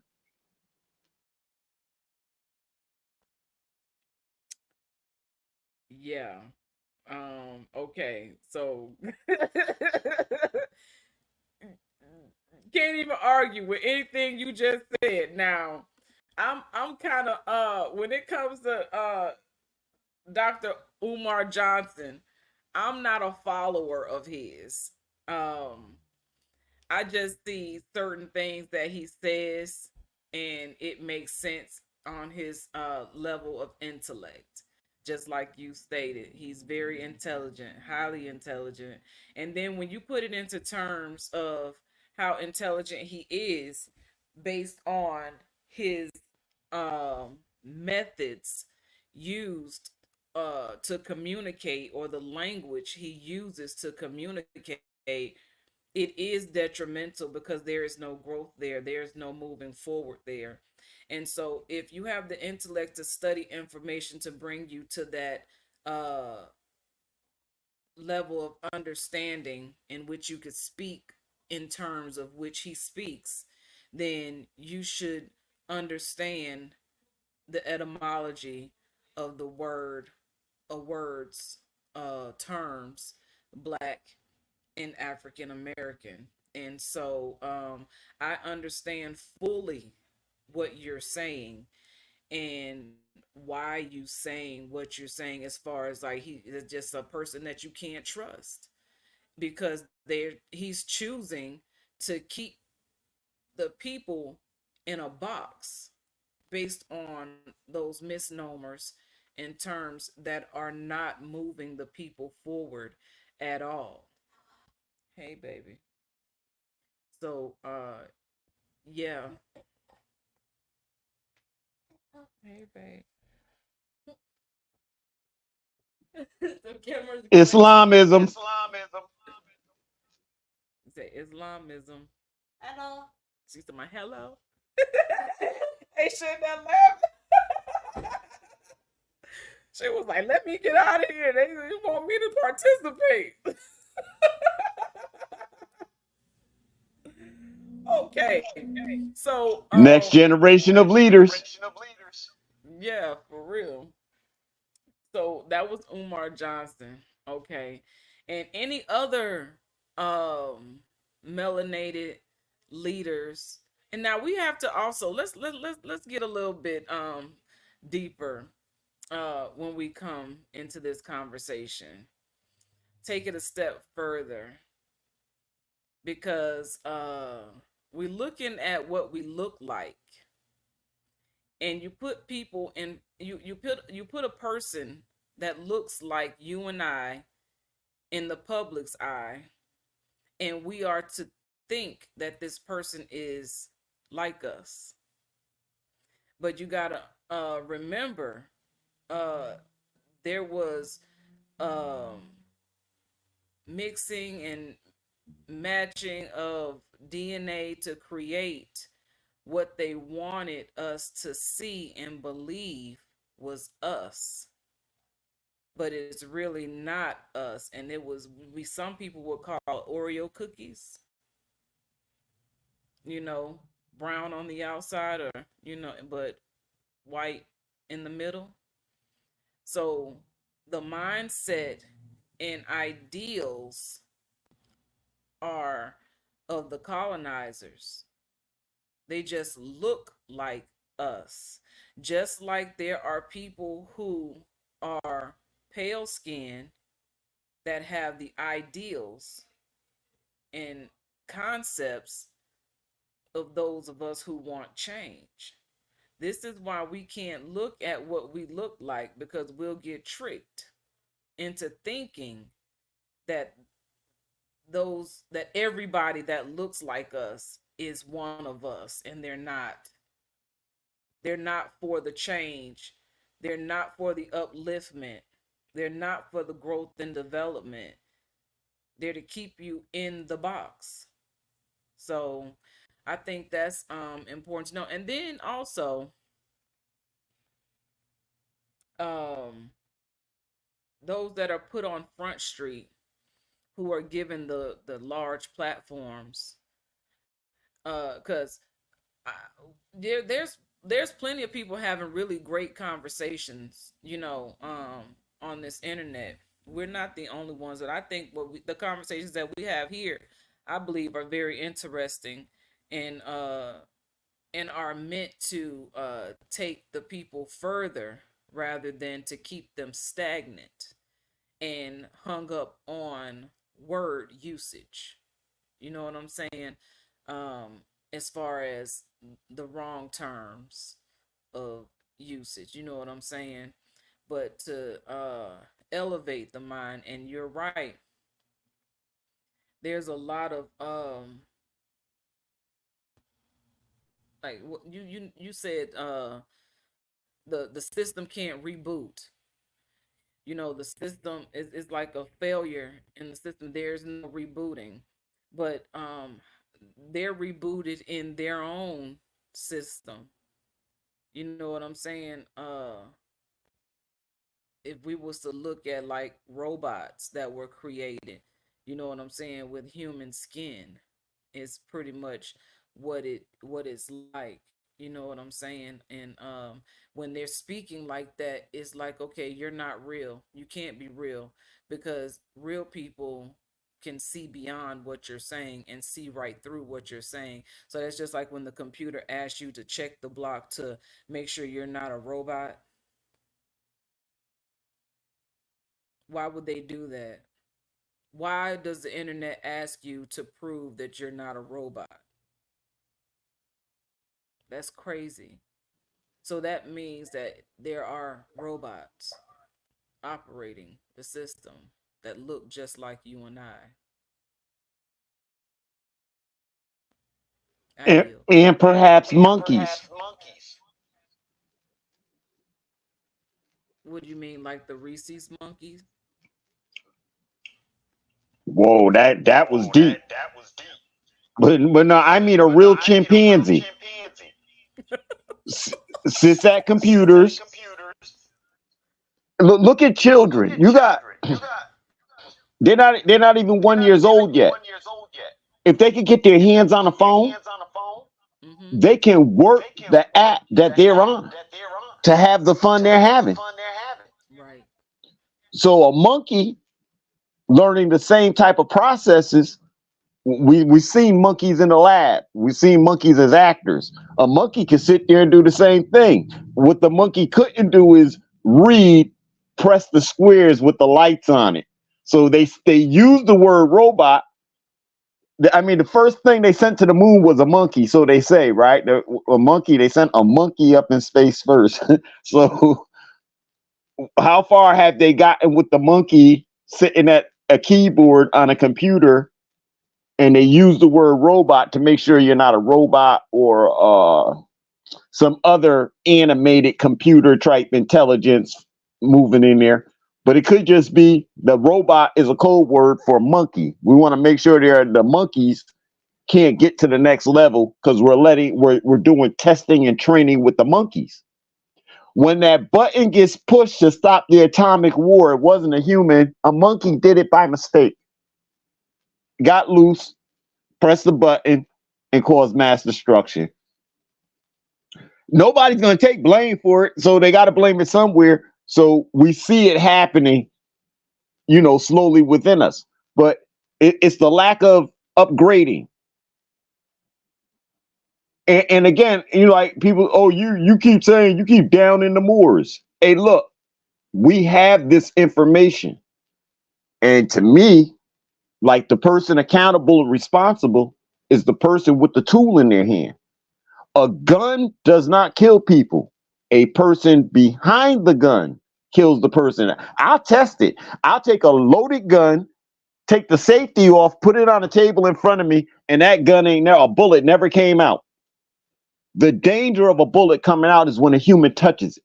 So that means responsibility and accountability must be taken on whoever, wherever, at any time. And a lot of people, well, I'm responsible and accountable to my house. I'm making money, and these words of Black and African American are helping me get paid. So now we go back to the 1920s when we were coming out of college, and the system was telling people how to write the book, what they'll accept, what won't be accepted. those words of Black and African American became part of that destruction of us. And these leaders, especially Farrakhan, I know he knows. I know he sees it. But in order to say, pass the charity bucket around, he's going to use Black and African Americans and deal with their feelings about something in a false statement in order to get that $5 out of your pocket at the end of the week, sister, because we got to pay these bills over here. We got lights, we got a bill, we got mortgage, we need the heat on. And so they're playing a game that even what they'll say the preachers played, the churches played. Why do I just can't come out and get dirty like that. I can't. If I already know you dirty like that, I can't get dirty like that. I can't allow myself to be dirty like that. And so this is my problem with a lot of the leaders, the things that are coming out, not the things, just the fact that everybody keeps referencing Black, African American. We're from Africa. It's called the Out of Africa theory. A theory is a thought, an idea. It's not fact. Now we got the Aborigines in Australia. How come we can't have an out of Australia theory where we all came out of Australia? Why this one place of Africa is the place that everybody wants to name? Especially when today we're looking at the map and saying Egypt was over here in the Grand Canyon. Now this kind of twists the whole out of Africa, Egypt. That whole theory now is blown. So what we don't know the truth, and too many of us are hanging on to and teaching the lies. And that is the debates. Debates are all the debates until a WASPE joined the fray, until the Moors bring in the law. The debates have just been religious debates and basically about stolen information from over thousands of years ago, where your power has been subdued and given to somebody else, and now you externally live through them vicariously. You live through their thought and idea of who you are. And somewhere along the line, it got to change. The only way I see it changing is through those so-called leaders like Dr. Umar. If he stood up and said, we ain't Black African Americans, do he realize how many people would listen to him? I yield the floor. Can you imagine that? If he was to come publicly and say, hey, from this point on, people, do not call yourself Black or African American. They would jump him and hurt him. And so he's not going to do that for fear of his life, because he has sold the people on this ideology that he cannot go against himself. And it's hurting me right now to even for the Minister Farrakhan. I love him so much. And why I love him so much is because, and you were right, he does activate the emotions. You know what I'm saying? He gets to the emotional part of a person.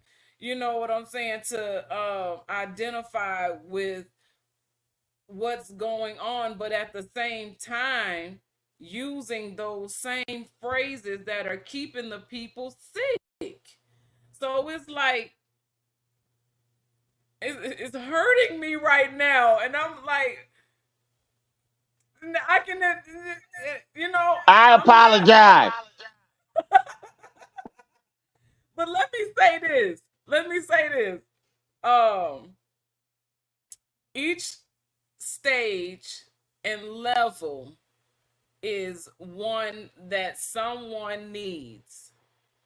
And so I would like to say, although they may know better, they have to remain at that level of teaching to reach the people, but they also have an obligation to elevate the people off that stage and off that level. And it's like that's when greed comes in. You know, greedy for the numbers, greedy for the donations, the offerings, you know what I'm saying? And so those of us who are elevated from those rooms or levels of teaching, because we had to come through those things to elevate from those things, you know what I'm saying? So at what point do they become like, you know, gatekeepers? You know what I'm saying?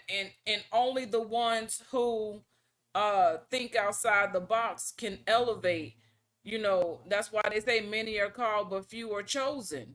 You know, people are called but then they get caught up in these in these fence lines of religion and indoctrination with information, misinformation, you know, and that information that makes you hone in on your emotional sense rather than your intellectual, you know, senses. And so I don't want to think of them as doing something wrong, but I can't I agree. I agree, and it is hurting me that I cannot disagree with you on anything that you said. You are right. I apologize. I don't mean to cause any stress. I realize what if they all of a sudden just change it. I see their world falling. But even Dr. Martin Luther King said, I led my people down the wrong path. And I'm paraphrasing that. Right. And he meant about that civil rights movement. He realized that this was our land. And there's no way he should have did it the way he did it.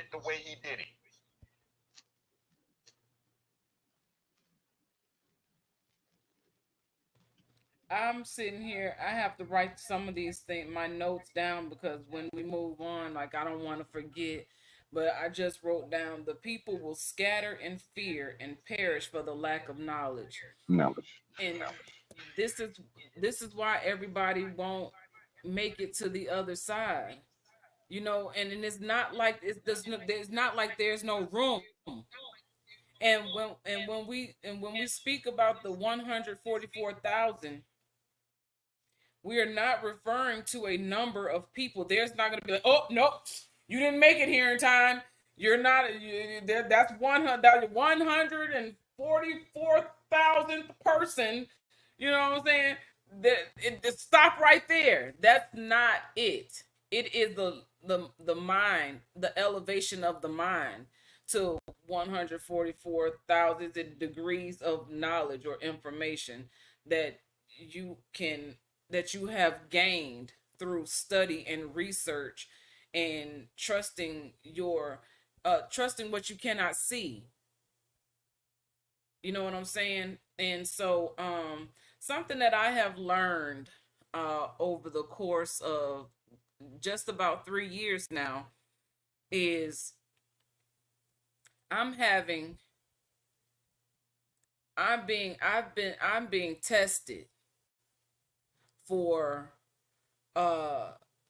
trust and not what I can see, but what I know to be true without any doubt or question, with no fear. And it is by far the greatest test that I have ever had to face. And it's scary. Very often I'm scared and I want to run. And I'm running right now, as a matter of fact, okay? So I am running right now. This is why I come up in the conversation, because it's relevant. Because the fear. I can't see. I have no confirmation. I only have to trust myself. And if it's not harming me, if it's not hurting me, you know what I'm saying? Why am I in fear? And we are not to move in fear. You know, so that will always be a stopping point for anyone who's leaning on fear rather than trust. And this is one, and this is the thing in how we move forward. We must move forward in trust. And this is what we are continuously talking about. Trust is the main topic or subject of conversation and communication in everything that we're doing. It's all about trust. And it's not a piece of paper. I trust that what you say is true. I trust that you are here to uplift fallen humanity. I trust that we were supposed to come into this communication. Like, this wasn't going to happen. And I couldn't see doing this with anyone else but you. You know what I'm saying? Like, and then it's not like, you know, we planned this. This is just how things happen, and it just made so much sense. It was like, you know, we both come to this point, and it's like, okay, now I feel enough trust. I feel trust in this situation and this development, that we need to move forward and come to the forefront rather than staying behind the scenes with it. So this is the type of conversation that we would generally have in the process of our building over the past year and a half. You know what I'm saying? So this is a phone call like we would usually be doing, and the things that we would normally be talking about. And that's why I like this show. And then especially for today, like, we didn't even communicate after last. We was on there for 5 hours. What we gonna talk about?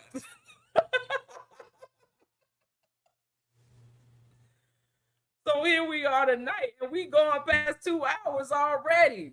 So and it's just continuing to grow and to move forward. There's no stagnation in our communication, and I appreciate that. I appreciate love that. I don't appreciate or hate. I appreciate love that. There's so much value that you have brought to all the thoughts that preceded you that bring us to this situation. Even with MandelaCon, you were being prepared as other things were being prepared on the other side. So by the time we came together, I would say really we went through like 30, 40 people to get to this point. And those people, they're around us, but they're not around. Right. And so the only thing we can do is hold to the truth and keep moving forward. That's it. That's it. And I love the fact that we see eye to eye on that. There's no arguments and nothing to debate when it comes to that. But it's like the force is strong if you come against that truth and that trust. You know what I'm And that saying? trust. And that trust, right? Because that's what holds us together, is that trust. And so if I can't trust, it's like it was that something had happened. Okay, I'm not gonna speak on it, but I will speak around it. And it was someone that you knew more so than me. I was just meeting, and there was some interaction and exchange, and I walked away. Cause see, I don't like I told you, I don't do the debate thing. I don't do the conflict. It makes me feel some kind of way, like, you know what I'm saying. And so I've been in situations where when those types of things happen, everybody will disperse away from me as if I did something wrong for standing up for truth. for standing up for what was right, and nobody will have my back. And so I didn't hear from you for some days. I didn't see you in communication, nothing. It was like it happened and you were nowhere to be seen or found. And I was like, I was messaging you, trying to put you on to what was going on. And when you came back, you was like, wait a minute. That person needs to apologize and they are to leave. You are never to leave. And so I was like, I was taking it because I was like, if y'all don't have my back on this, I'm gonna know something about him. And I'm just, I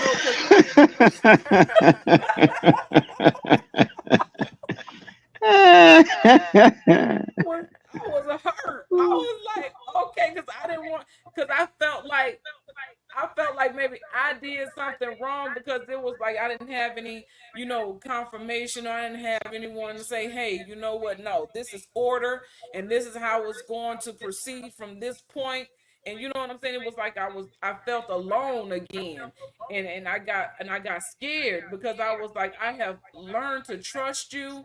You know what I'm saying? I have gotten into this part, this all the way here, and has this is further than I've ever gone. You know what I'm saying? With someone else in my corner or me in their corner, we as a whole. And so I was like, if he don't speak up, I'm gonna know something about him. And then I was in my mind like, what am I gonna do if I don't have that trust anymore? You know what I'm saying? And I didn't speak to you about this because you came in and you was like, whoa, wait a minute, let me get this in order and get this straight right now. And to know that I was safe. And that was a pivotal point in this, to get to this stage right here and to where we are, and why I have the respect for you that I have. You know what I'm saying? And I'm not going to allow anyone to disrespect you either. You know what I'm saying? Or to make you seem, excuse me, as if you're irrelevant in all of this. You know what I'm saying? So I just wanted to say that I guess it needed to be said publicly because it's coming up right now. But Yes, ma'am. Well, there are side stars who know your name, even if they don't know you, because I put it out front. No matter what our relationship might be, if you don't understand this sister and you can't get with her, then you and I have a problem where I don't think we'll be getting together. It's not worth it when we're trying to build something and you're willing, you want to be with me, but I'm supposed to cut off building. That's not going to happen at all.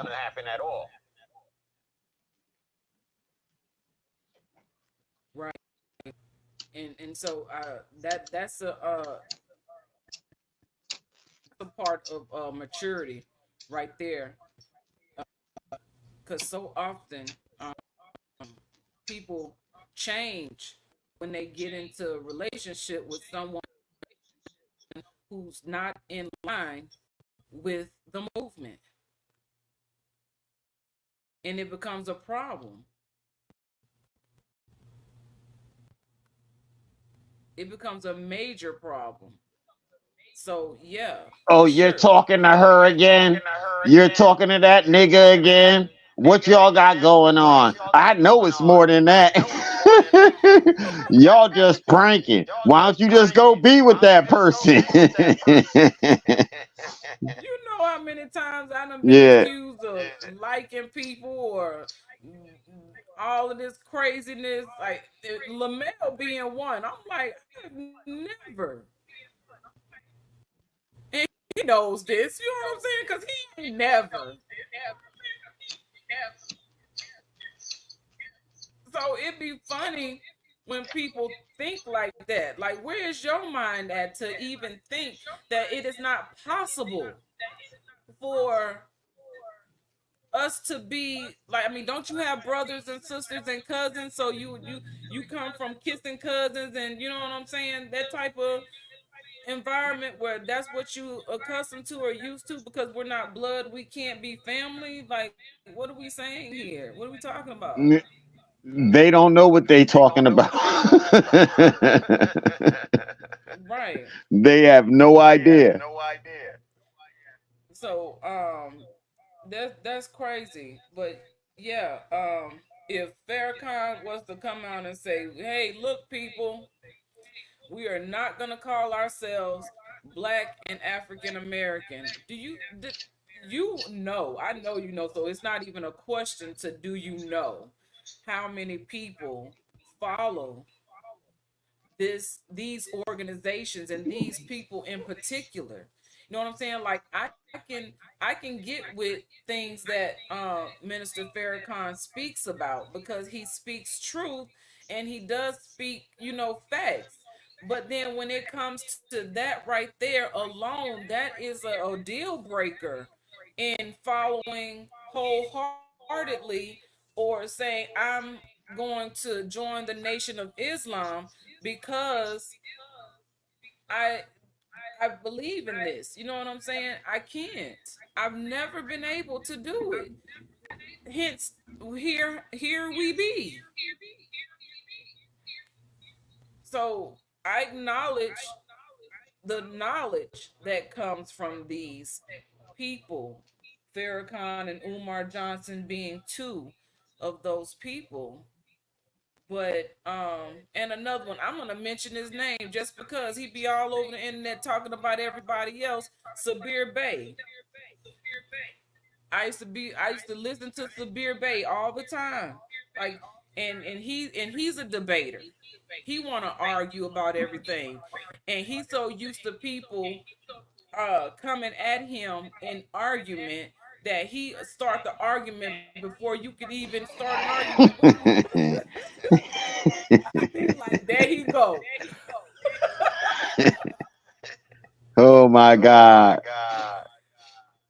So he always talking about Sarnetta. He always talking about Umar Johnson and whatnot. And I was on a show one time. I was listening in to. I think I actually was on. I came on to the feed, and he was on there with Sarnetta. And the amazing thing about it is, before I even knew it was Sarnetta, I was like, I agree with what the brother's saying.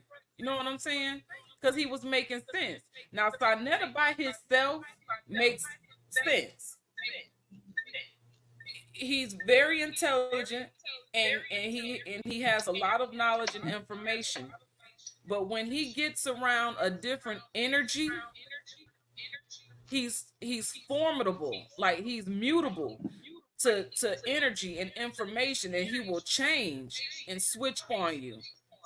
And so it's that part of I don't like about Sarnetta. I can't listen to him because of that reason right there. And he'll trick you every time and pull you in, and then he'll be like, I got my mask off. You know what I'm saying? And then so I can't listen to him for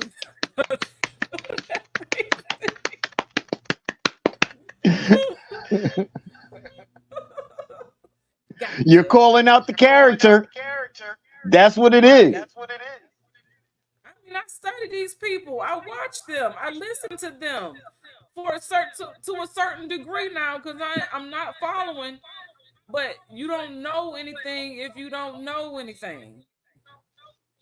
And if you're not watching and listening to some degree, you can't learn what you need to know. So Yes, ma'am. I'm all over the place. I be in all these different rooms. You know what I'm saying? I see what I need to see. I gain my observation and data, and then I process it over a course of time, not just one, over a course of time. And so once I see a pattern and I get that pattern, I'm like, okay, I already know where you finna go with this. I'm finna go and shut it down now before I get caught up in the nonsense. You know what I'm saying? I used to join Sabir on his feed all the time on YouTube, on his live stream, and on StreamYard. And we would he can be so condescending, and and he doesn't really open up his platform for open conversation. Like, he'll cut you off, and you know what I'm saying. I get it. You were talking about a certain something, but I try to come on and bring new information, based on what he's talking about. You know what I'm saying. I don't just change the subject altogether. But and he would allow, anytime he allowed many people to come on. It ain't just me, or because it's me. You know what I'm saying. But he has opened up his platform for people to come on, and he'll have conversation. But he my opinion, Sabir has to be in control, and he wants everyone in around him to be submissive to him and what he has to say and what he has going on. Never is he to submit to anyone, especially not a woman.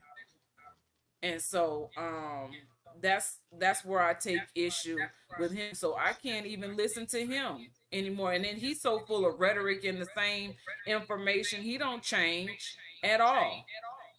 And then he the only person that I hear complain that people don't give him donations for what he chooses to do for free. Like, you come on here because you want to come on here. You're on social media all day long talking about everybody else and everything else, and you mad because people aren't paying you to be on this free platform talking about the same thing over and over again. Francis Benet. What does he think the real value of his talk is? I honestly don't know, to be honest with you. What I think it is, from what I can see, is that he likes to travel. He calls himself the traveling more. So he likes to travel. So he does share information with people that he's finding over there, and he likes to put it in front of people. And he's trying to do so much, but it's the way he's doing it. It's like, are you traveling because it's for personal reasons? Like, you want people to support you doing what you want to do? And so I was like, and I used to make suggestions like, if you need, like, I was trying to volunteer to assist him and help him, but he don't want my help because I'm not paying him anything. Now, well, if you're helping him, she should be paying you. Right, right. But he's not gonna pay anyone. He wants you to pay him. So I said one time I gave him $25, and I was like, here, is that enough? Since you got to pay you, I sent him $25 one time. And I was like, okay, like, is that good enough? And so from that point, it was like, I don't deal with Sabir Bey like that. You know what I'm saying? I like to go on there and just to show that I've been there. But I've elevated past that, obviously. So well, I've watched him with other people. And there were a few others that I watched, and I came away empty because of their processes. I never really seen a national movement from them. It was more like me, and that's the church. That's the mosque. That's the temple. Give me, we're giving you good information, but y'all are supposed to be giving something back to the people that y'all aren't giving. So now the people have to build it for themselves. And that's why I never sought to build a Moorish science temple, because I don't want to seem like everybody else. Right. And if it's not like everybody else, people are not going to stay very long because it's too real. That just means my room is cleaner. Right. I have less people to clean behind, less people to feed. I'm only feeding real people. That means real work is getting done. So, yeah. Right. Mm-hmm. They'll get right on out the way. So, you feel like hearing some music? Yes, ma'am. And I'm going to excuse myself for a second while the music playing. I'll be right back. Okay. It's time for a roll call. Islam is on. Facts over feelings. And nation building. Islamism. We greet you with respect and honor. Islam, Islamism. Facts over feelings. We're nation building. It's time for a roll call. High regards to the Moorish nationals, nation building, standing on nation business. Following the teachings of Prophet Noble Drew Ali, who founded the Moorish Science Temple of America in 1913. Out of Newark, New Jersey, living in the righteousness of Allah, our divine creator. Here's a message to the current day movement. Islamism. It's time for the sheiks and the sheikahs to create the table and join as one body of government. It's your obligation to be who you have proclaimed to be amongst the people. United we shall stand, divided we all fall. El Yagar is the Caesar, the mediator, to remove the obstacles in communication. As the issues are identified, to come to a mutual agreement among righteous men and women. It's facts over feelings and nation building. Islamism. Speaking of righteousness, we are trying to protect our future generations, our legacy from all predators, even the ones we cannot see. Islamism. El Yagar is given respect, honor, and love. Shout out to Jaguar Wright for upholding the truth. She should be surrounded by soldiers protecting her against all evil, because she is speaking truth to protect our children. El Yah is the creator of Third World Order and a Maximum Trust advocating for the use of pesos, the new currency of we the people. Unified and dignified people, serving as the Caesar of the Empire of Nubia. Islamism. El Yagar stands united with the Lion King and me, my supreme justice. We three serving as a trinity, navigating obstacles and differences to make a difference. As we the people, we are nation building. Islamism. Facts over feelings. Islamism. El Yagar is a unifier and organizer, bringing people to the table to speak the truth. Islamism. He's a stand up more, looking through a clean glass, standing on truth, and he will get on your ass to correct behaviors that bring disorder in class. When you come in, sit down, grab a pen to take notes, because we're in it to win it. Islamism. Nation building is no easy feat. It takes work to bring people together, to get them moving and on their feet. In the streets, marching to our own beat. Islamism. It's facts over feelings. Islamism. I couldn't get it to go any higher. That was all. It wasn't loud. Keep speaking.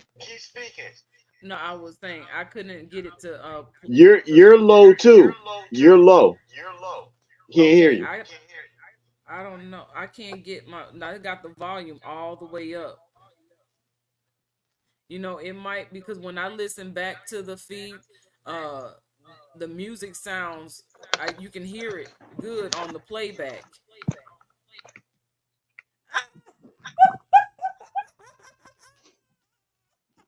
I forgot about the headphones.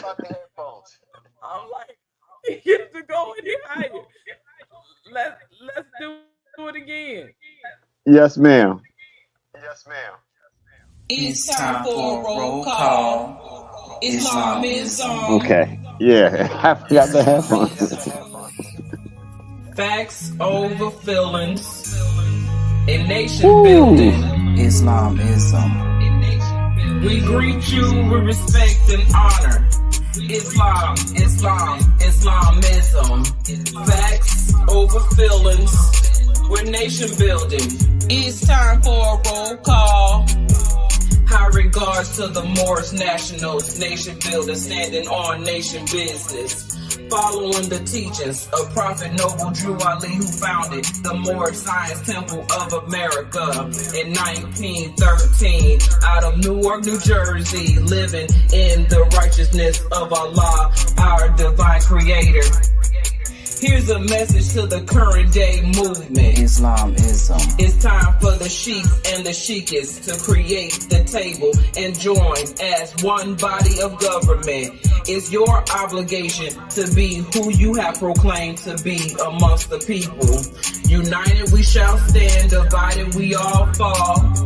El Yagar is the Caesar, the mediator, to remove the obstacles in communication. As the issues are identified, to come to a mutual agreement among righteous men and women. It's facts over feelings and nation building. Islamism. Speaking of righteousness, we are charged to protect our future generations, our legacy from all predators, even the ones we cannot see. Islamism. El Yagar is given respect, honor, and love. Shout out to Jaguar Wright for upholding the truth. She should be surrounded by soldiers protecting her against all evil, because she is speaking truth to protect our children. El Yah is the creator of Third World Order and a Maxim Trust advocating for the use of pesos, the new currency of we the people. Unified and dignified people, serving as the Caesar of the Empire of Nubia. Islamism. El Yagar stands united with the Lion King and me, Ma'at Supreme Justice. We three serving as a trinity, navigating obstacles and differences to make a difference as we the people. We are nation building. Islamism. Facts over feelings. Islamism.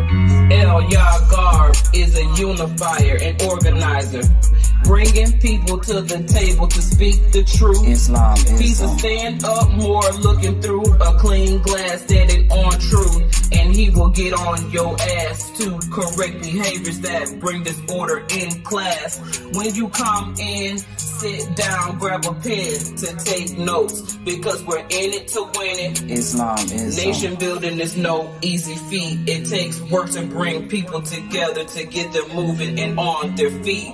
In the streets, marching to our own beat. Islamism. It's facts over feelings.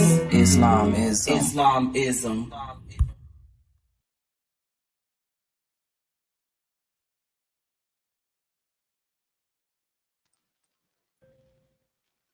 Okay, now it's over. Yep. Islamism. Okay, Islamism. I thank you. You immortalized me by putting me on there, and I thank you for that. That I don't know. That's humble right there. I don't know what to say after that. Aww. I can only work. That's all I know how to do is work. I don't know nothing else. Right. See, and the music that I do is just for that reason and that purpose. Uh so that you will never die. The spirit and the energy that you put into this life form has been observed and witnessed by me. And I believe that I'm the writer in the book of us telling our story. And so I've been charged to find great people. And once I have identified who you are and what you do, I must write it and write about you.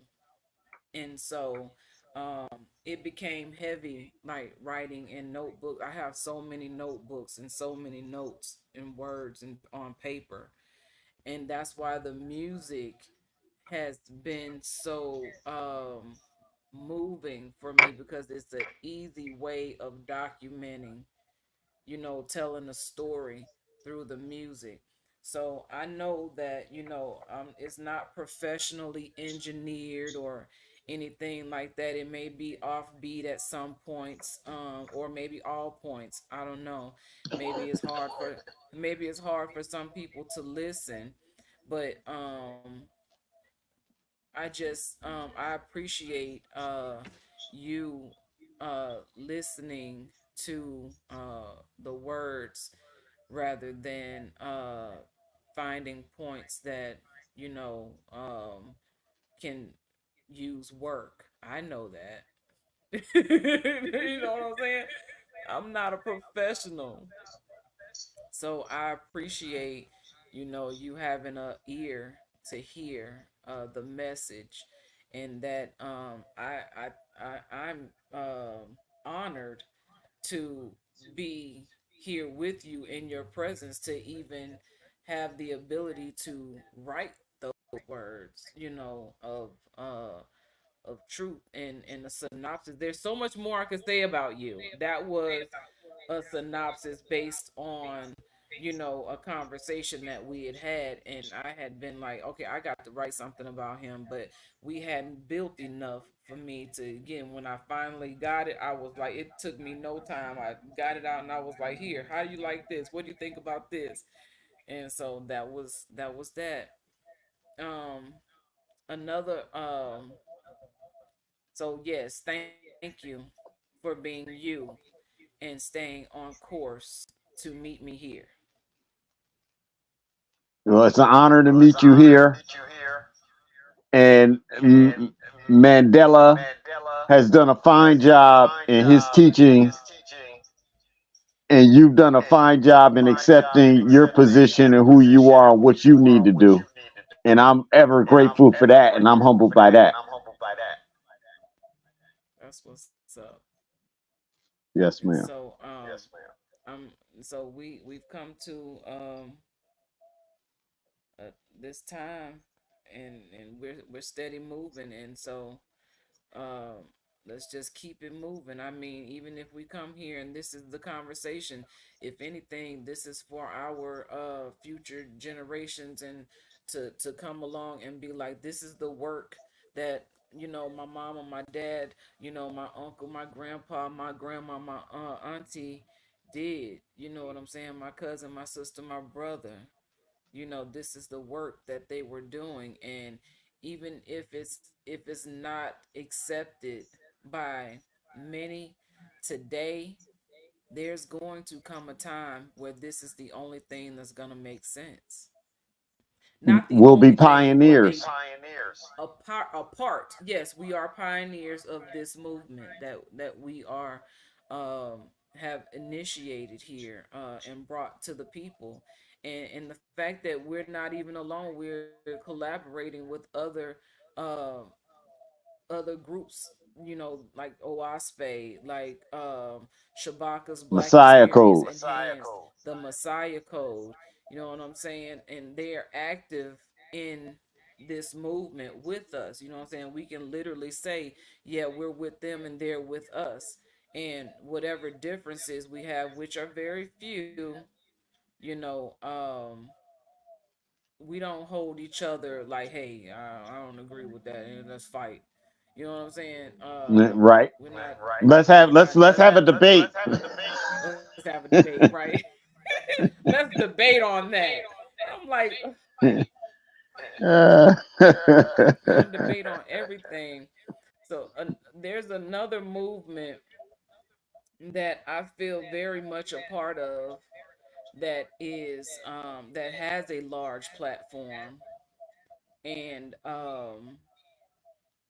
it's musically based, and so I feel a part of this movement because of just I believe in the movement itself, and I see the growth and development in everything that this movement has brought uh, within their own individual selves and what it takes to even be a part of this family.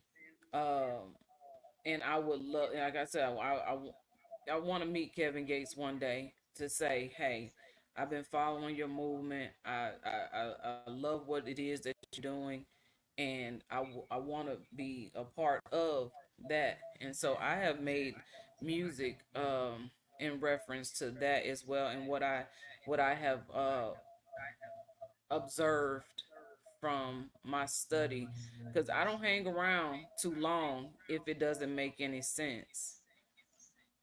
But I'm hanging around for this one. You know what I'm saying? I've created like little logos and things that I put everywhere, you know, as my tag.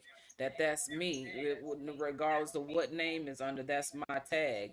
And so you'll always know to how to find me in these group, you know, things by that tag. And so I just wanted to play that song as well, uh, to incorporate that also into what we're doing. And, you know, if you don't mind. Play the song, Side Star. Like, play it. BWA is an association, La Familia.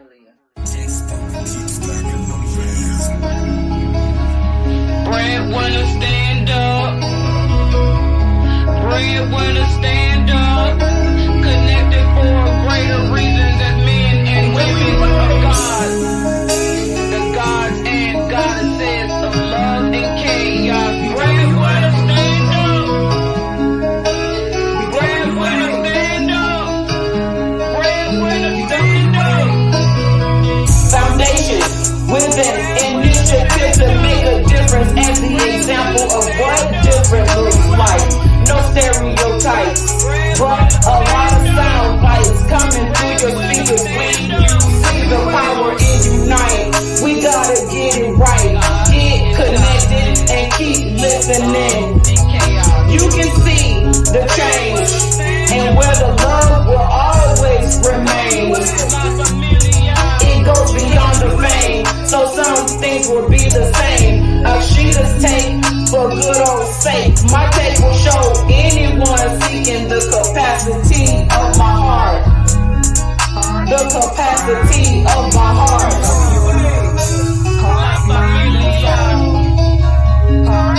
Anyone seeking the capacity of my heart.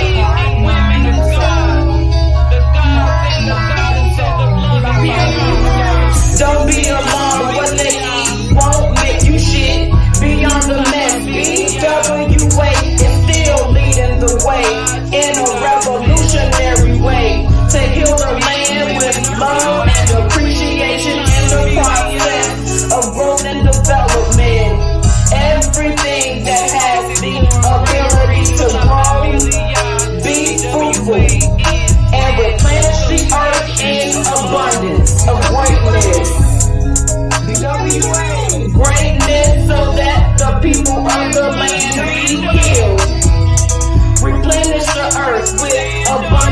greatness so the people of the land will be healed.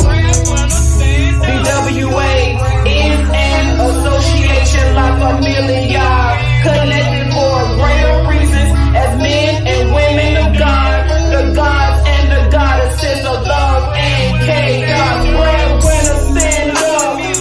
We don't bow down, but we give honor to and respect to the biggest eagle. Gates, get them Gates. Breadwinners stand up. Connected for greater reasons as men and women of God. The gods and goddesses of love and chaos. Breadwinners stand up. We don't bow down, giving honor and respect to the biggest eagle. Gates, get them Gates. BWA. Breadwinners stand up. An association. BWA.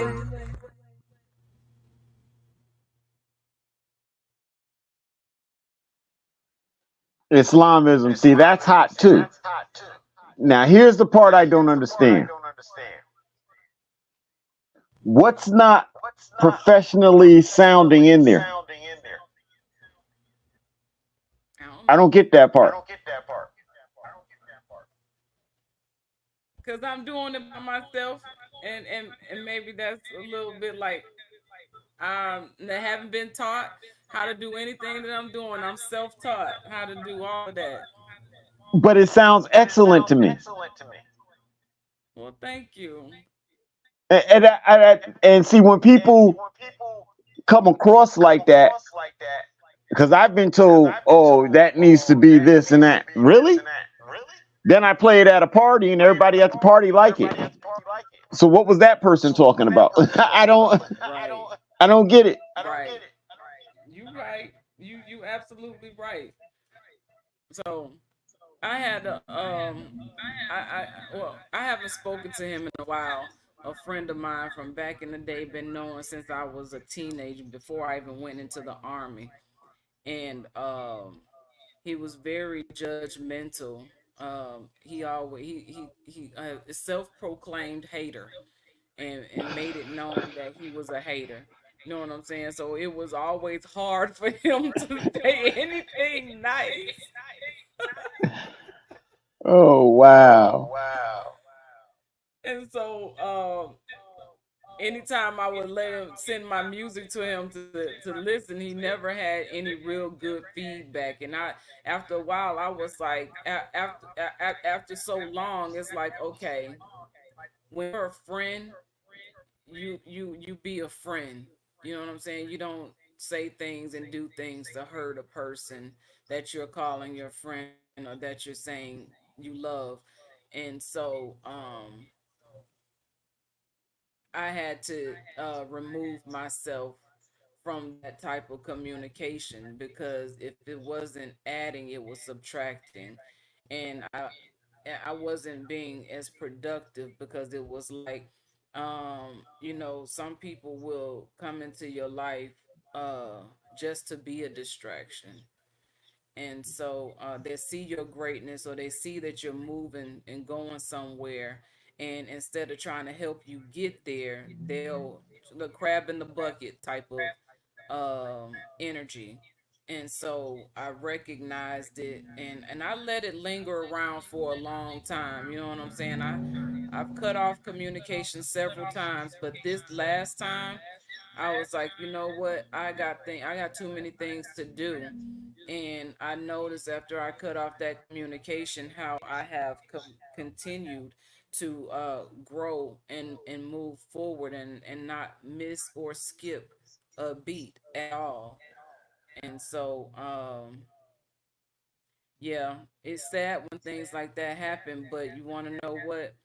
If you're not helping to in the growth and development of, this time, then what am I hanging around? Because what that is a complete contradiction to what this communication right here is all about. You know Yes, what I'm ma'am. saying? So now you're trying to make me look like a fool. that's a spiritual violation. So do I allow you to continuously violate me spiritually and get in the Not way at all. of my mission and my purpose and my assignment? No, I'd be a fool. And so since you're trying to make me a fool, that's exactly what I will become. And I can't allow you to do that or myself to do that to me. So I got to look at me and I have to put me first when it comes to that, and that's not selfish. That's righteous. Yes, ma'am. So, yeah. So we used to do these things in New Haven called showcases. And one afternoon, before the New York labels came, a young lady had them do a rehearsal. Mm-hmm. So I went and told everybody why they wasn't going to get signed. And then I had them kick, and I told them it was delivery. So then I told the DJ to kick a beat. And all I got on stage and said was, with the beat, right? Everybody freaked out. But I said, y'all have to come with your delivery right. So the label comes, and one of the guys tell me, we're not going to sign anybody. We just came out of respect. There was a Caucasian girl off to the side who really listened to me. Guess who won the showcase? Shit. They were talking to her. They said they wasn't signing nobody, but they was talking to that Caucasian girl. She upped her game that quick. It was an upgrade, an install, and then she delivered it. What? She went from that to this that quick, and all I said was zizza. She got the point, but everybody else who wanted to stay inside, they just bypassed them. If they were using industry music, they bypassed them. It's like you have no originality of your own, and so with you, everything is original and it's fresh, and the words are uplifting. They're inspiring. After you say your words, who's mad? If they're really listening, everybody should be trying to uplift themselves. And so that's what I was always looking for from all these entertainers, as opposed to death, drugs, sex, rock and roll. Same thing, right? Yeah. So, and you know something, I couldn't. I've always I wish I could do music. As growing up, I always wanted to do music. I always wanted to have something to do with music, but I was number one. I didn't have my own. I hadn't developed my own style. It took for me to develop my own, and it took some time to even get to that point to where I'm able to do what have done so far. um I would think that I was only working on this for the past 2 years, but in all actuality, I have been working on this my whole life. I have been literally working on this to get to this point my whole life. So I'm not just like, you know how they say, just jumping off the porch. I've been off the porch. I just been developing myself so I would have the skills to not sound like everybody else, or Yes, ma'am. need anything from anyone to do what I'm doing.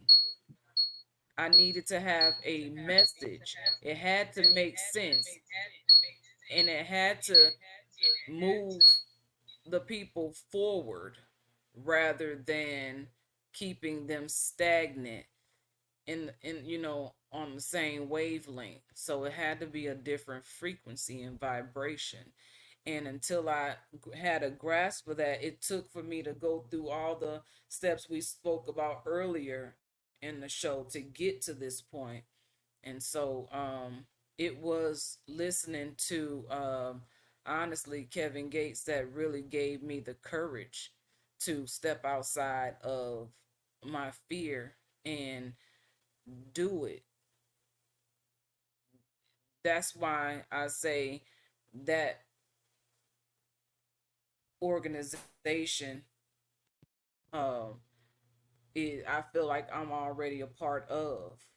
You know what I'm saying? Because it was because of the things that have been, displayed, or, and through my observation, that and he holds his people to a high standard of existence.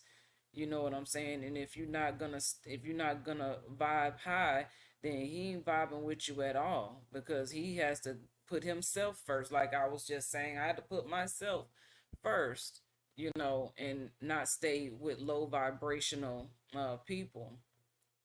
Energy, really, it's not the people, it's the energy that the people are operating in. And so yeah, so that's why I feel the way I feel about that. Yes, man. And you brought up what's her name? Oh my God, Jaguar Wright. Jaguar Wright, yes. Along with Jaguar Wright, there is a side star named Layla Wills. She's been fighting pedophilia in Africa Bambaataa in the beginning of the hip hop movement. And all of those involved. The list is ridiculous of people who have participated in these ritualistic games in the industry. She's taking people to court, and she's still fighting them. And she's an unsung hero amongst our side stars and for what they're doing. So her and Jaguar Wright, not to leave anybody else out, but they are at the forefront of taking down this tragedy that we call the hip hop culture that has really sold all of us out. Masculine, feminine, any way you look at it. They sold us out. Okay, you said Layla Wills. Yes. Okay, I'll look her up because I had never heard her name before, and her the work that she's doing.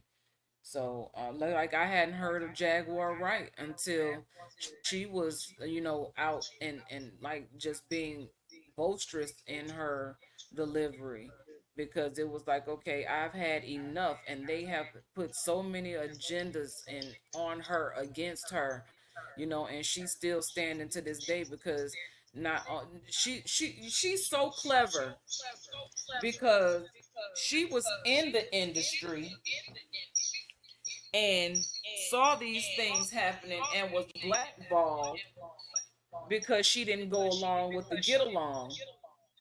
And so she began, and from what I'm understanding about what she's been doing, she's been all these years collecting data. Nobody knew who she was. Everybody just thought, oh, that's just Jaguar, right? That's just Jaguar. You know what I'm saying? She ain't gonna say nothing. She been around for so long. She's the spook that sat beside the door.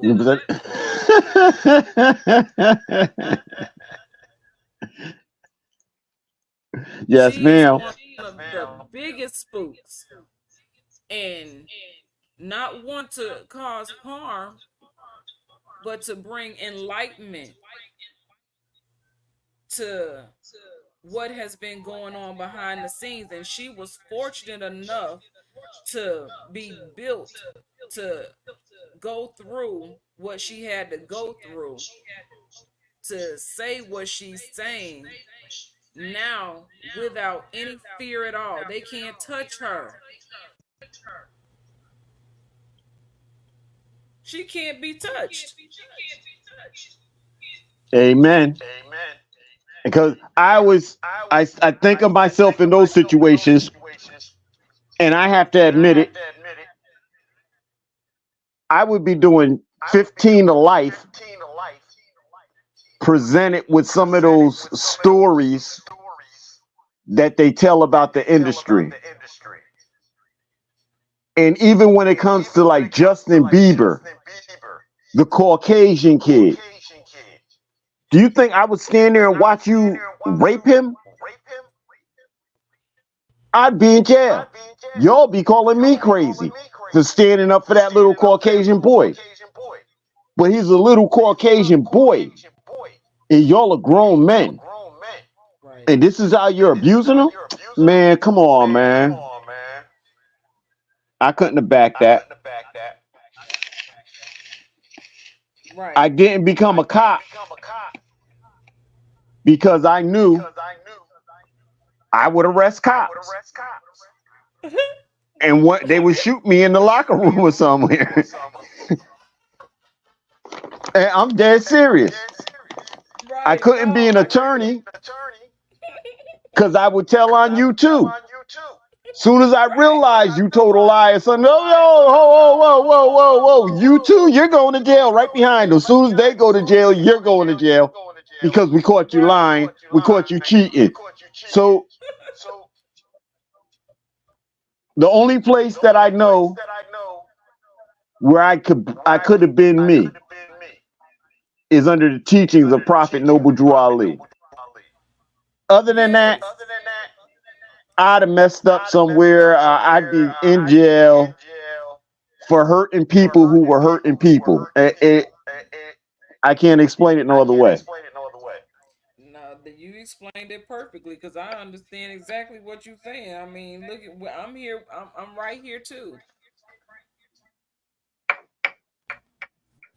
I'm right here. So I didn't just appear. You know what I'm saying?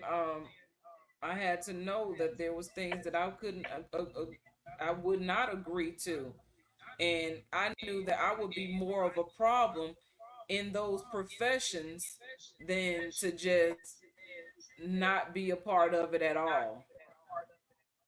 You know what I'm saying? Yes, ma'am. You got a job to do, and so do I. Yes, ma'am. And my job is not to keep people in a box. Yes, Free ma'am. your So mind. so while we in the locker room getting ready for early morning, they want to sit us down and talk to us before we go out. I'd be walking up to one of them officers, somebody, you under arrest. For what? For the abuse that you did to them citizens yesterday. I told you at the end of the shift you was done, right? You under arrest, pal. And we would have had to deal with that. And then the cops would have been like, oh, wait, you're serious. Yeah, I'm putting him in the cell. He's under arrest. I expect him to be fingerprinted, pictures taken, and everything else. Then we'll see if he's right, just like we do to people. But this officer is under arrest based on the report that I just turned in. I'm not listening to nothing. He's under arrest.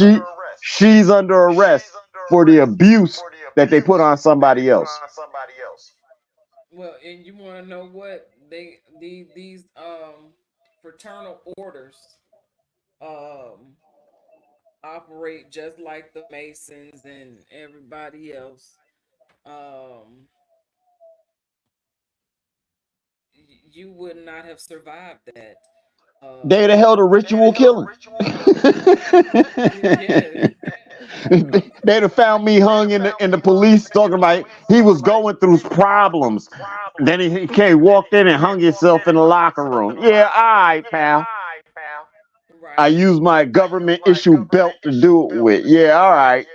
Nah, I'm arresting y'all. Y'all don't understand that? Right. And, yeah. So mm-mm.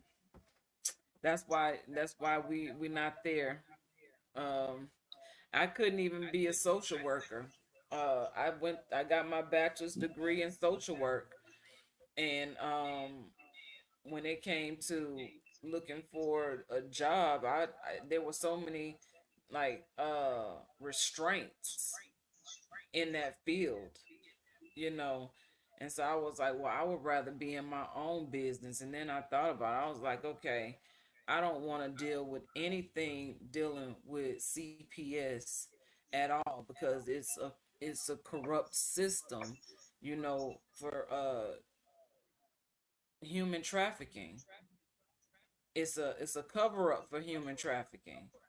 Yes, And ma'am. so I didn't want to be a part of any of that. Now, while I was in school and during my senior year, I had to like join an organization and do something. So I chose to work with um Easter Goodwill Easter Seals, and they had a mentoring program, and I asked that my mentee be a young girl, but they gave me a little boy. And I thought that was strange that they would give me a little boy after I specifically asked for a girl. And so this young man, I spent a few times with him, you know, go pick him up, and I took him to the Explorium. They had a chocolate exhibit. We went to see. He's the only person, the first and only person that I've ever been into an IMAX theater with. And so I gave him an experience that he had never had before. And so I'm gonna mute your mic. Okay, you got it. So when I said, well, he was like, this, he basically told me that the time that he spent with me was very different from his previous mentor, because his previous mentor was also an older woman, used to pick him up and take him to her house. And I was like, what would you do at her house? Like, what did you never did anything like this? Because he was always so amazed at the time that I spent with him. Like, we would go get something to eat. And I treat him like my little brother or my son. And I was trying to, I was trying to get him more familiar with the fact that I had daughters. So one day maybe he could meet my daughters, things like that. But I wasn't just going to introduce him into, my home or into my children's lives like that so fast, because I don't know who he is, or, you know what I'm saying? And so he never got a chance to meet my daughters. And they took me off of his visiting before my time was up with him.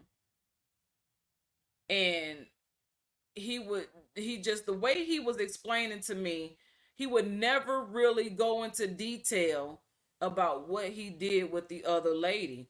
And so my intuition and insight turned on like a bulb, and I began to see things.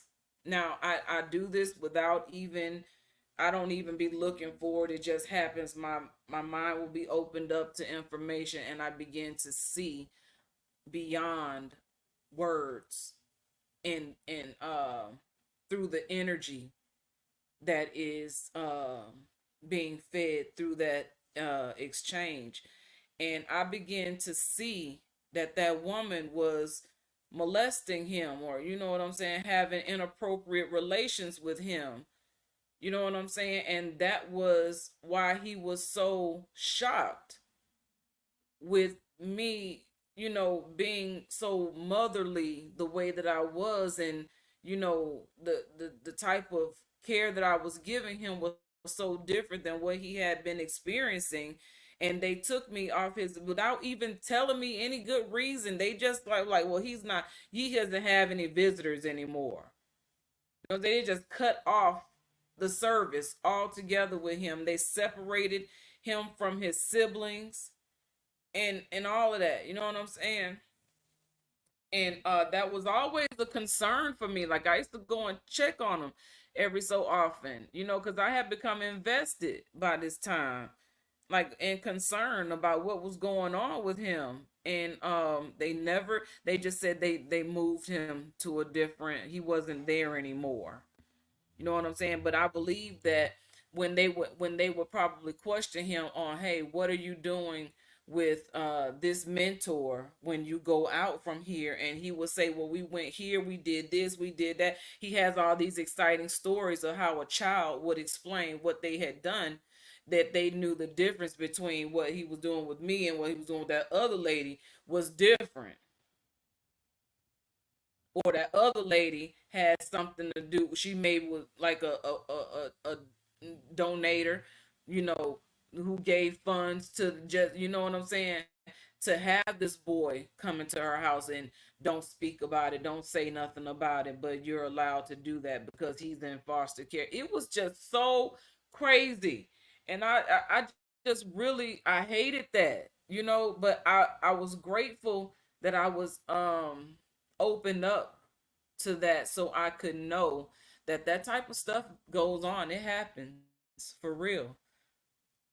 They won't even allow the children in foster care to have a decent mentor to come in and give them what they're not getting in the foster care.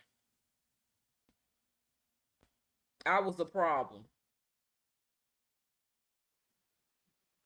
I saw a movie once. I forget the name of it, but I think Viola Davis.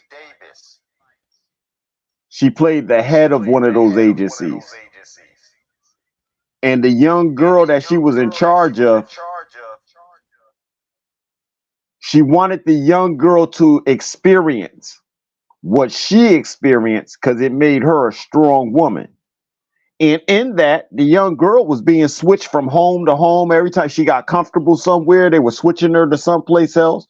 So when the young girl started to complain about it, Viola was like, yo, I'm making you strong like I was strong.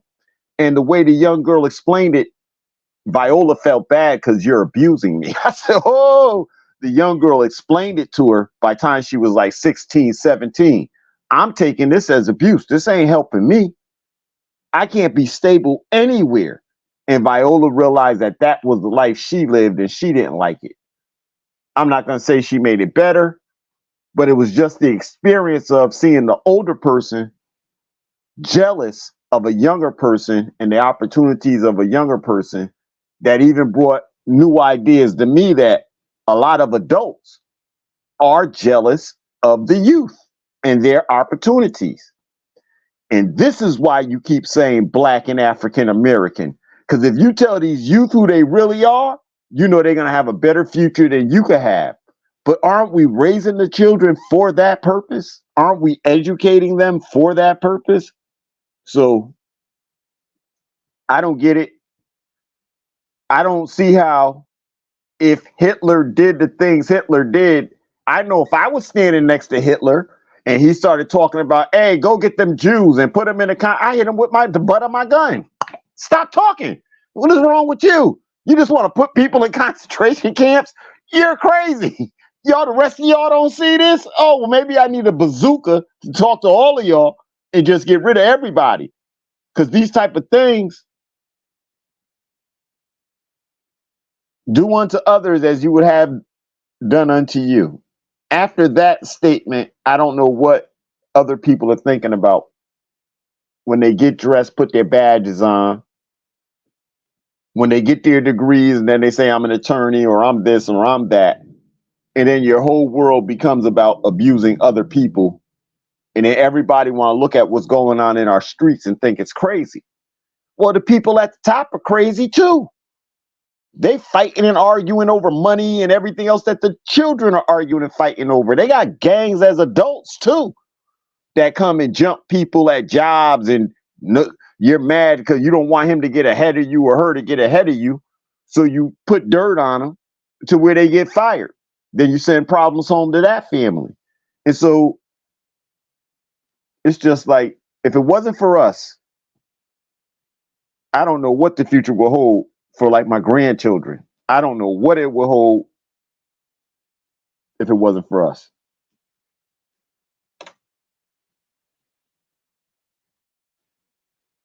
And that's why I'm so glad that we're here to make our mark. So we leave something great behind that can be adopted and adapted to, with the changes in time, because we are ahead of our time. Um, because the masses is still where they are, you know. So I'm grateful to be here with the mind to be right and just in my walk, you know, through this existence. And so I just I really pray that my daughters see my work, because I don't force anything upon them. I just am the example for them, um, and teach them as I learn, because I don't know everything. And when I learn something, or I stand corrected in something, as in the use of the word Ethiopia, I can stand corrected publicly, you know, say this is just that simple to be the change that you want to see. You hear something that makes sense, and it's, nothing to argue about. It's not a hard thing to do, to adopt something new. So um I like for them to see that. I apologize to my children if I have you know said the wrong thing or done the wrong thing. And not that I do anything intentionally to hurt them. I'm growing too. I don't know everything. So I may, jump off the hinge or show a lack of patience. And in those moments, those are growing moments, because they get to see that I'm not perfect, and they get to see that in my lack of perfection, that I can stand to be corrected, even by them. You know what I'm saying? And they don't get boastful in that, or like, yeah, I told you, now I'm over and I'm in charge of you now. It's nothing like that. It's a learning moment for all of us, and this is where we learn to grow together. And so we operate like that in this home, in our home. So yeah.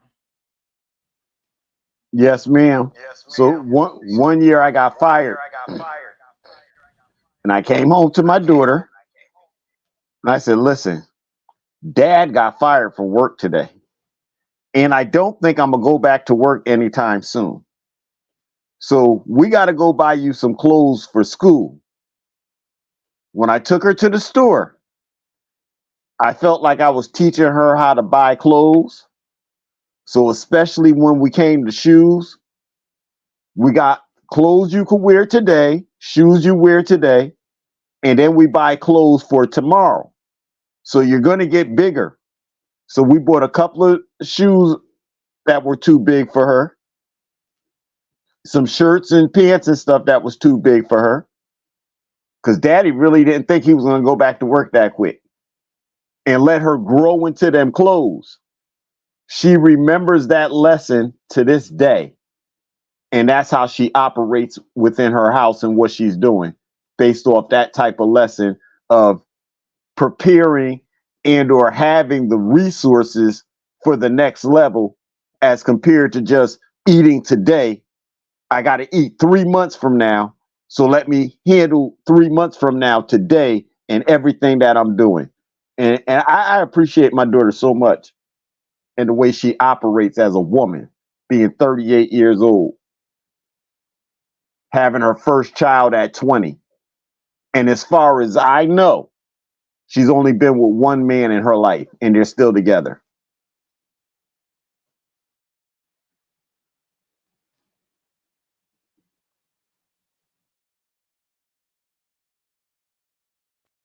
Well, that's beautiful, especially when something that you taught, they are able to come back and say, I learned something and I remember the lessons that you taught me, you know, in operating in that fashion. So that goes to show that even when you thought you didn't know what you was doing a fine job.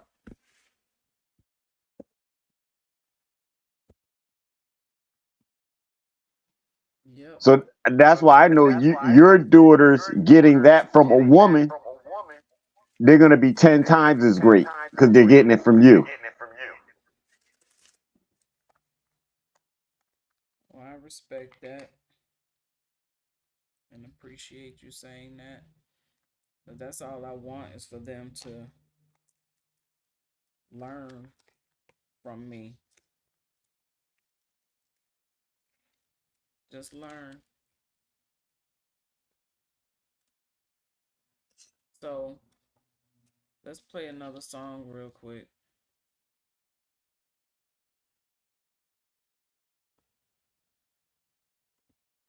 Through debating topics with him.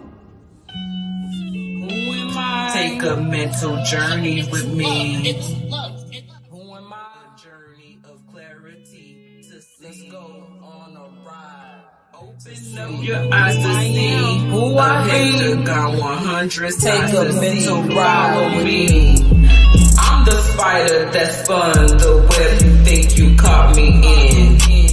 I will wrap you up for lunch. I am a hectagon, 100-sided angle. You can try to catch me if you can, but you don't know what angle I'm standing on. You gotta know the perception I'm in. I've elevated from a dodecagon, having 12 sides of perception. It's a mesmerizing sight on the web, spinning an intricate guise, weaving connections that will fool your eyes of enchanted illusions. I am a great investment in mystery. It's a cosmic dance with me.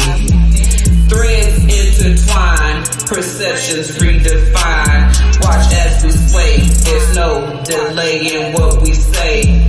There's a web composed on topics we lay. Ain't gotta watch what we say. The silken whispers guide our way. All subjects on display. Silken whispers guide our way. Take a mental journey with me. On display. A journey of clarity to see. Open up your eyes to see. A hectagon, 100 sides to see. Follow me. Follow me. Climbing out of the woven webs of deceit.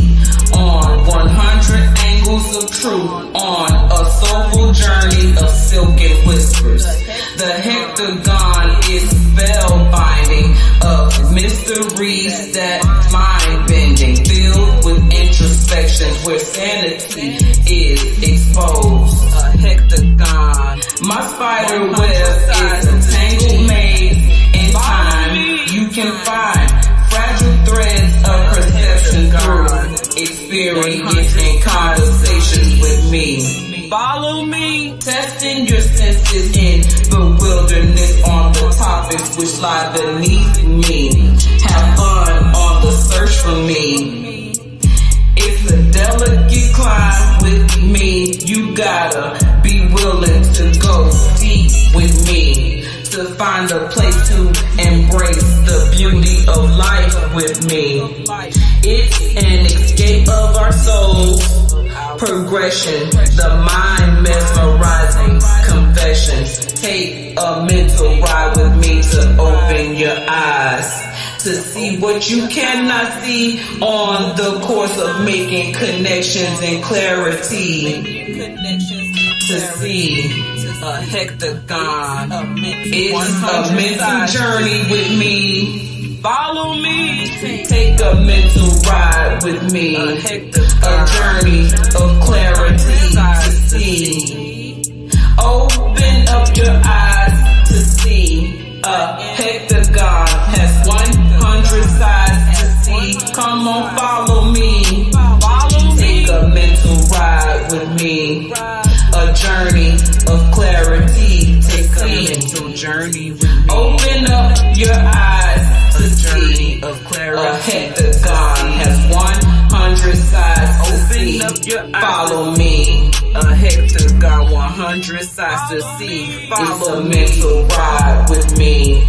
Take a mental journey with me. A journey of clarity. A journey of clarity. To see. Open up your eyes to see. Open up your eyes to see. 100 sides. Follow me. To see. Follow me. Follow me.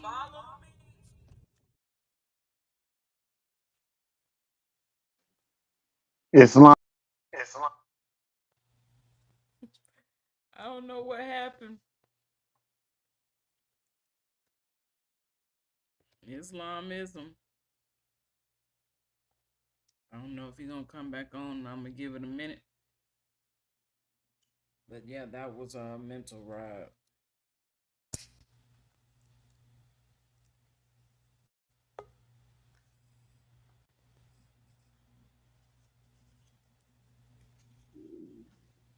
Islamism. And you use the hexagon. I don't think, or I don't know if everybody understands a hexagon and what it is. So I played Dungeons and Dragons, and they have these dice, and they are octagon and decagon with all the different sides of numbers on them that you use.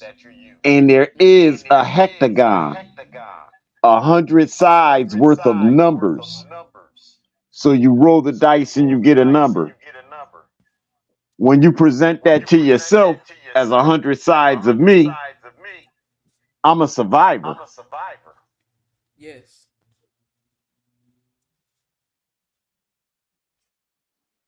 And that's what I heard in that piece right there. That was brilliant. Thank you. That was brilliant.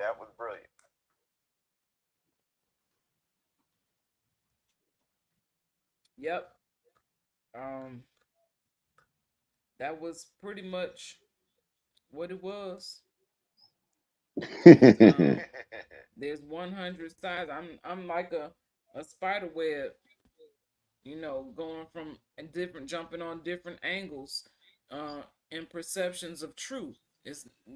There's nothing but truth on these angles, and all those truths are me, and I'm operating on all those angles. So when you think you done caught me, or in a trap, you was really caught in the web that I spun, and it's my web. So if I spun and you get trapped, then that makes you my lunch, because I can wrap you up, and you don't even know what angle I'm coming from.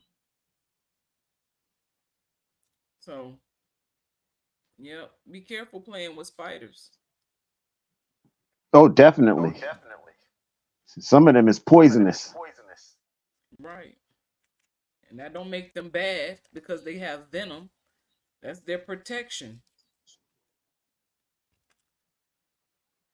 So be careful when you're playing with spiders. Yeah.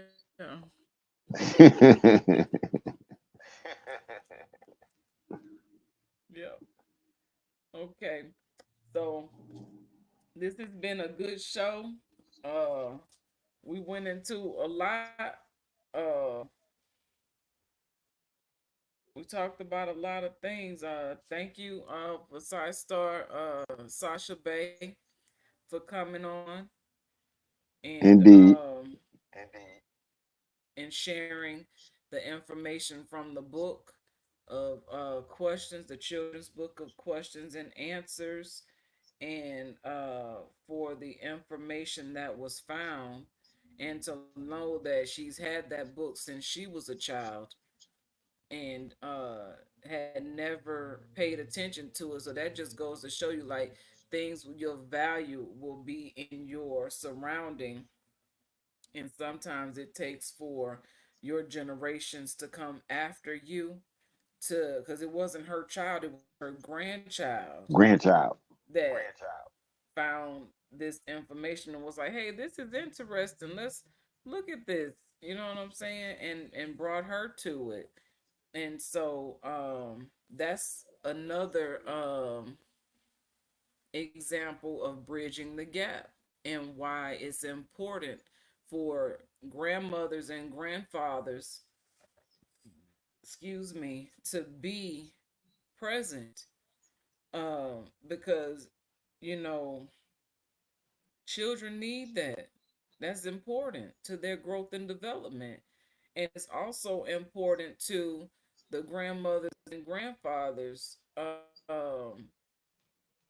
existence to see the witness of what they have, installed, even if it was they installed it in the parents of their grandchildren. They get to see their children become parents and to watch them develop from their, how they were raised.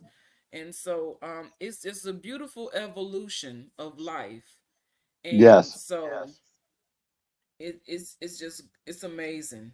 It's just truly amazing.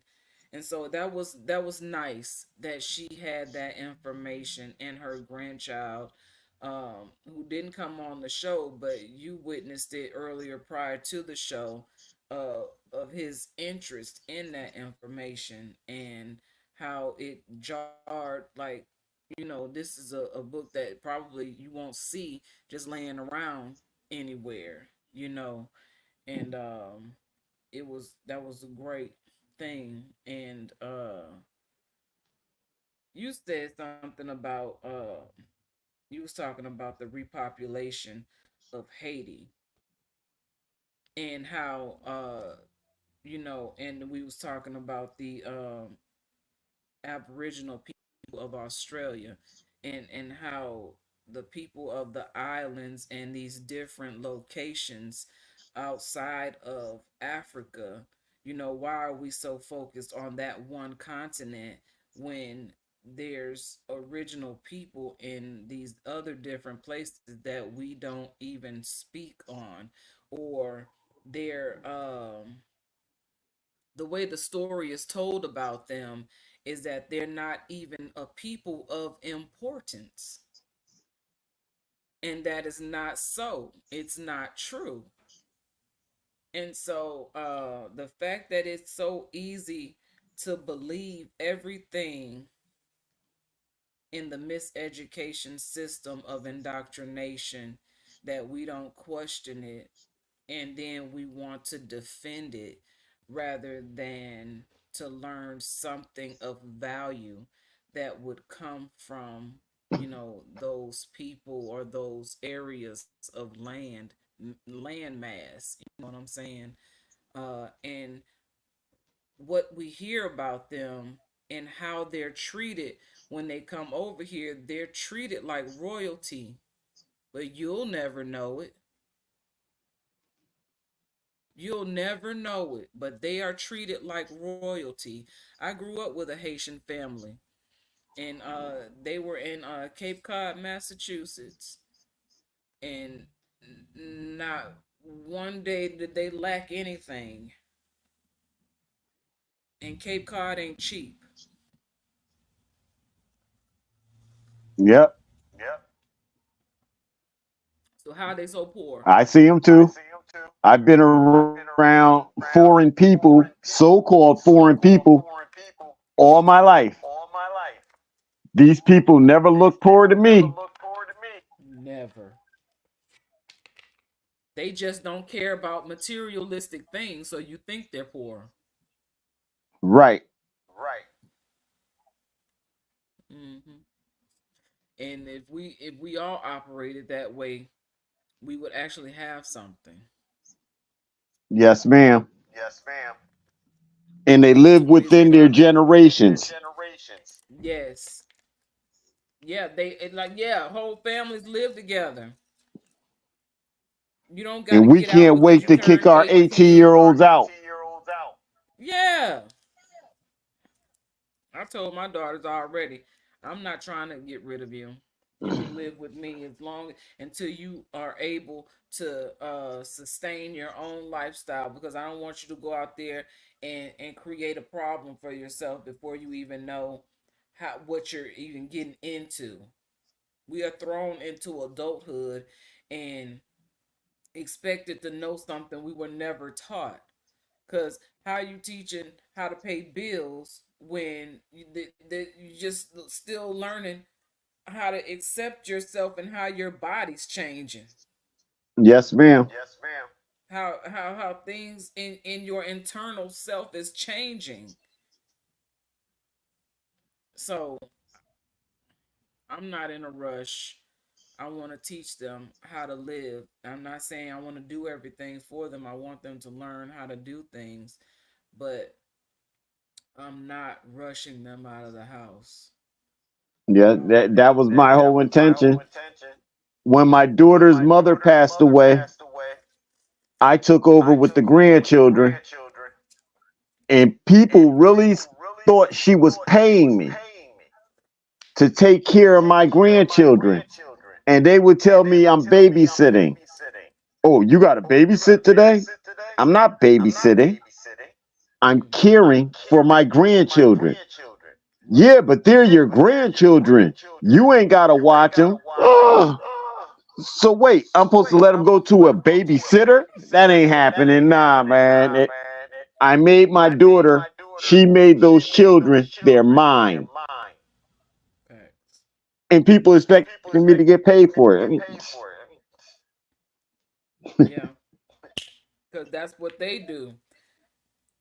Because that's what they're yes, ma'am. accustomed to. That's the system of indoctrination. That's what's been programmed into the Yes, ma'am. mind of what it's supposed to be. That's why people have such problems in their families, because they're not operating like families, and they're not even operating like a family business. They are the subjects of some other form of thinking that doesn't Yes, ma'am. belong to their original state of mind. So it's just really crazy. So yeah, I we got a long ways to go, but we are much further along than from which we've come. Yes, So, ma'am. yes, ma'am. um, talking about the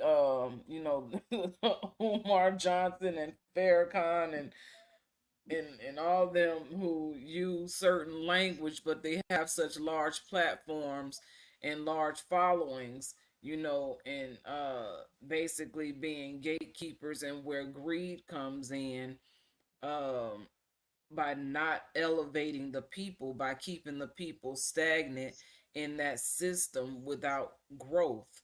They do grow from the level in which they did come from to get into that type of organization. Excuse me, but they you very rarely see people move outside of those organizations once they get there. It's like they're supposed to be stuck there. But that's just like, okay, so you're gonna stay in elementary all your life. You're never gonna go to higher education, you know. Indeed. So if you staying in the same level of education, you're not really learning anything anymore. You're just filling up space, Yes, ma'am. filling a void, and paying for someone's lifestyle to come in and keep you in darkness. Yes, ma'am. Yes, ma'am. So and we spoke about Jaguar Wright and Layla Wills being at the forefront of the side stars that are um, publicly challenging and fighting against child pedophilia Yes. in these rings of corrupt behavior that's taking place, and how it's affecting people in the industry, uh not just adults but children as well. And so all of that is something that we're working towards. And the information about OWASP being a new wave of information that is opening the eyes of those to see the goodness in yourself and other people, and to know that there is life after death without the element of religion. Yes, ma'am. So I know we talked about so much more, but those are all the things that I wrote down as far as this conversation is going, and things that I kind of like, I just wanted to reiterate at this point. Yes, ma'am. Good show. Yes, ma'am. Another good show. Work well done. And another one, yes. And another one. Yep. Yes, ma'am. So you have like what, 11? No. Yeah, you have like 11 o'clock? 10:50 is just about 11. Yeah. 10:50. Okay, I'm going to fry me some fish and make some Chinese rice. Oh man, that's what I wanted. And I got fish and the Chinese rice, but I just didn't have time to do it today. How is you on the same mind frame? I want some Chinese rice that I can cook it myself, but it just would have took too long. My daughter had so much rice left over from last night that I'm going to eat the rest of that, but I'm going to throw some mixed vegetables and some onions and maybe some olives up in it. Okay, I don't do the olives. You don't put no eggs in it? I ate eggs this morning. That's the only thing stopping me from doing eggs now. Okay, I get that. So yeah, that's good. That sounds good. Yes, ma'am. Mm-hmm. Well, you enjoy your food, and thank you for holding Thank on, you. because I've been eating and drinking and doing everything else over here. Thank you. Well, we have different times, and I know you run yourself ragged, so you eat when you have to. Yeah, thank you. Yes, ma'am. Yes, ma'am. So, Welcome to a new wave of thinking. You're here with Akshita Veda L. I bid you a good night. Peace and love, Side Star. Peace and love, people. Please like and subscribe.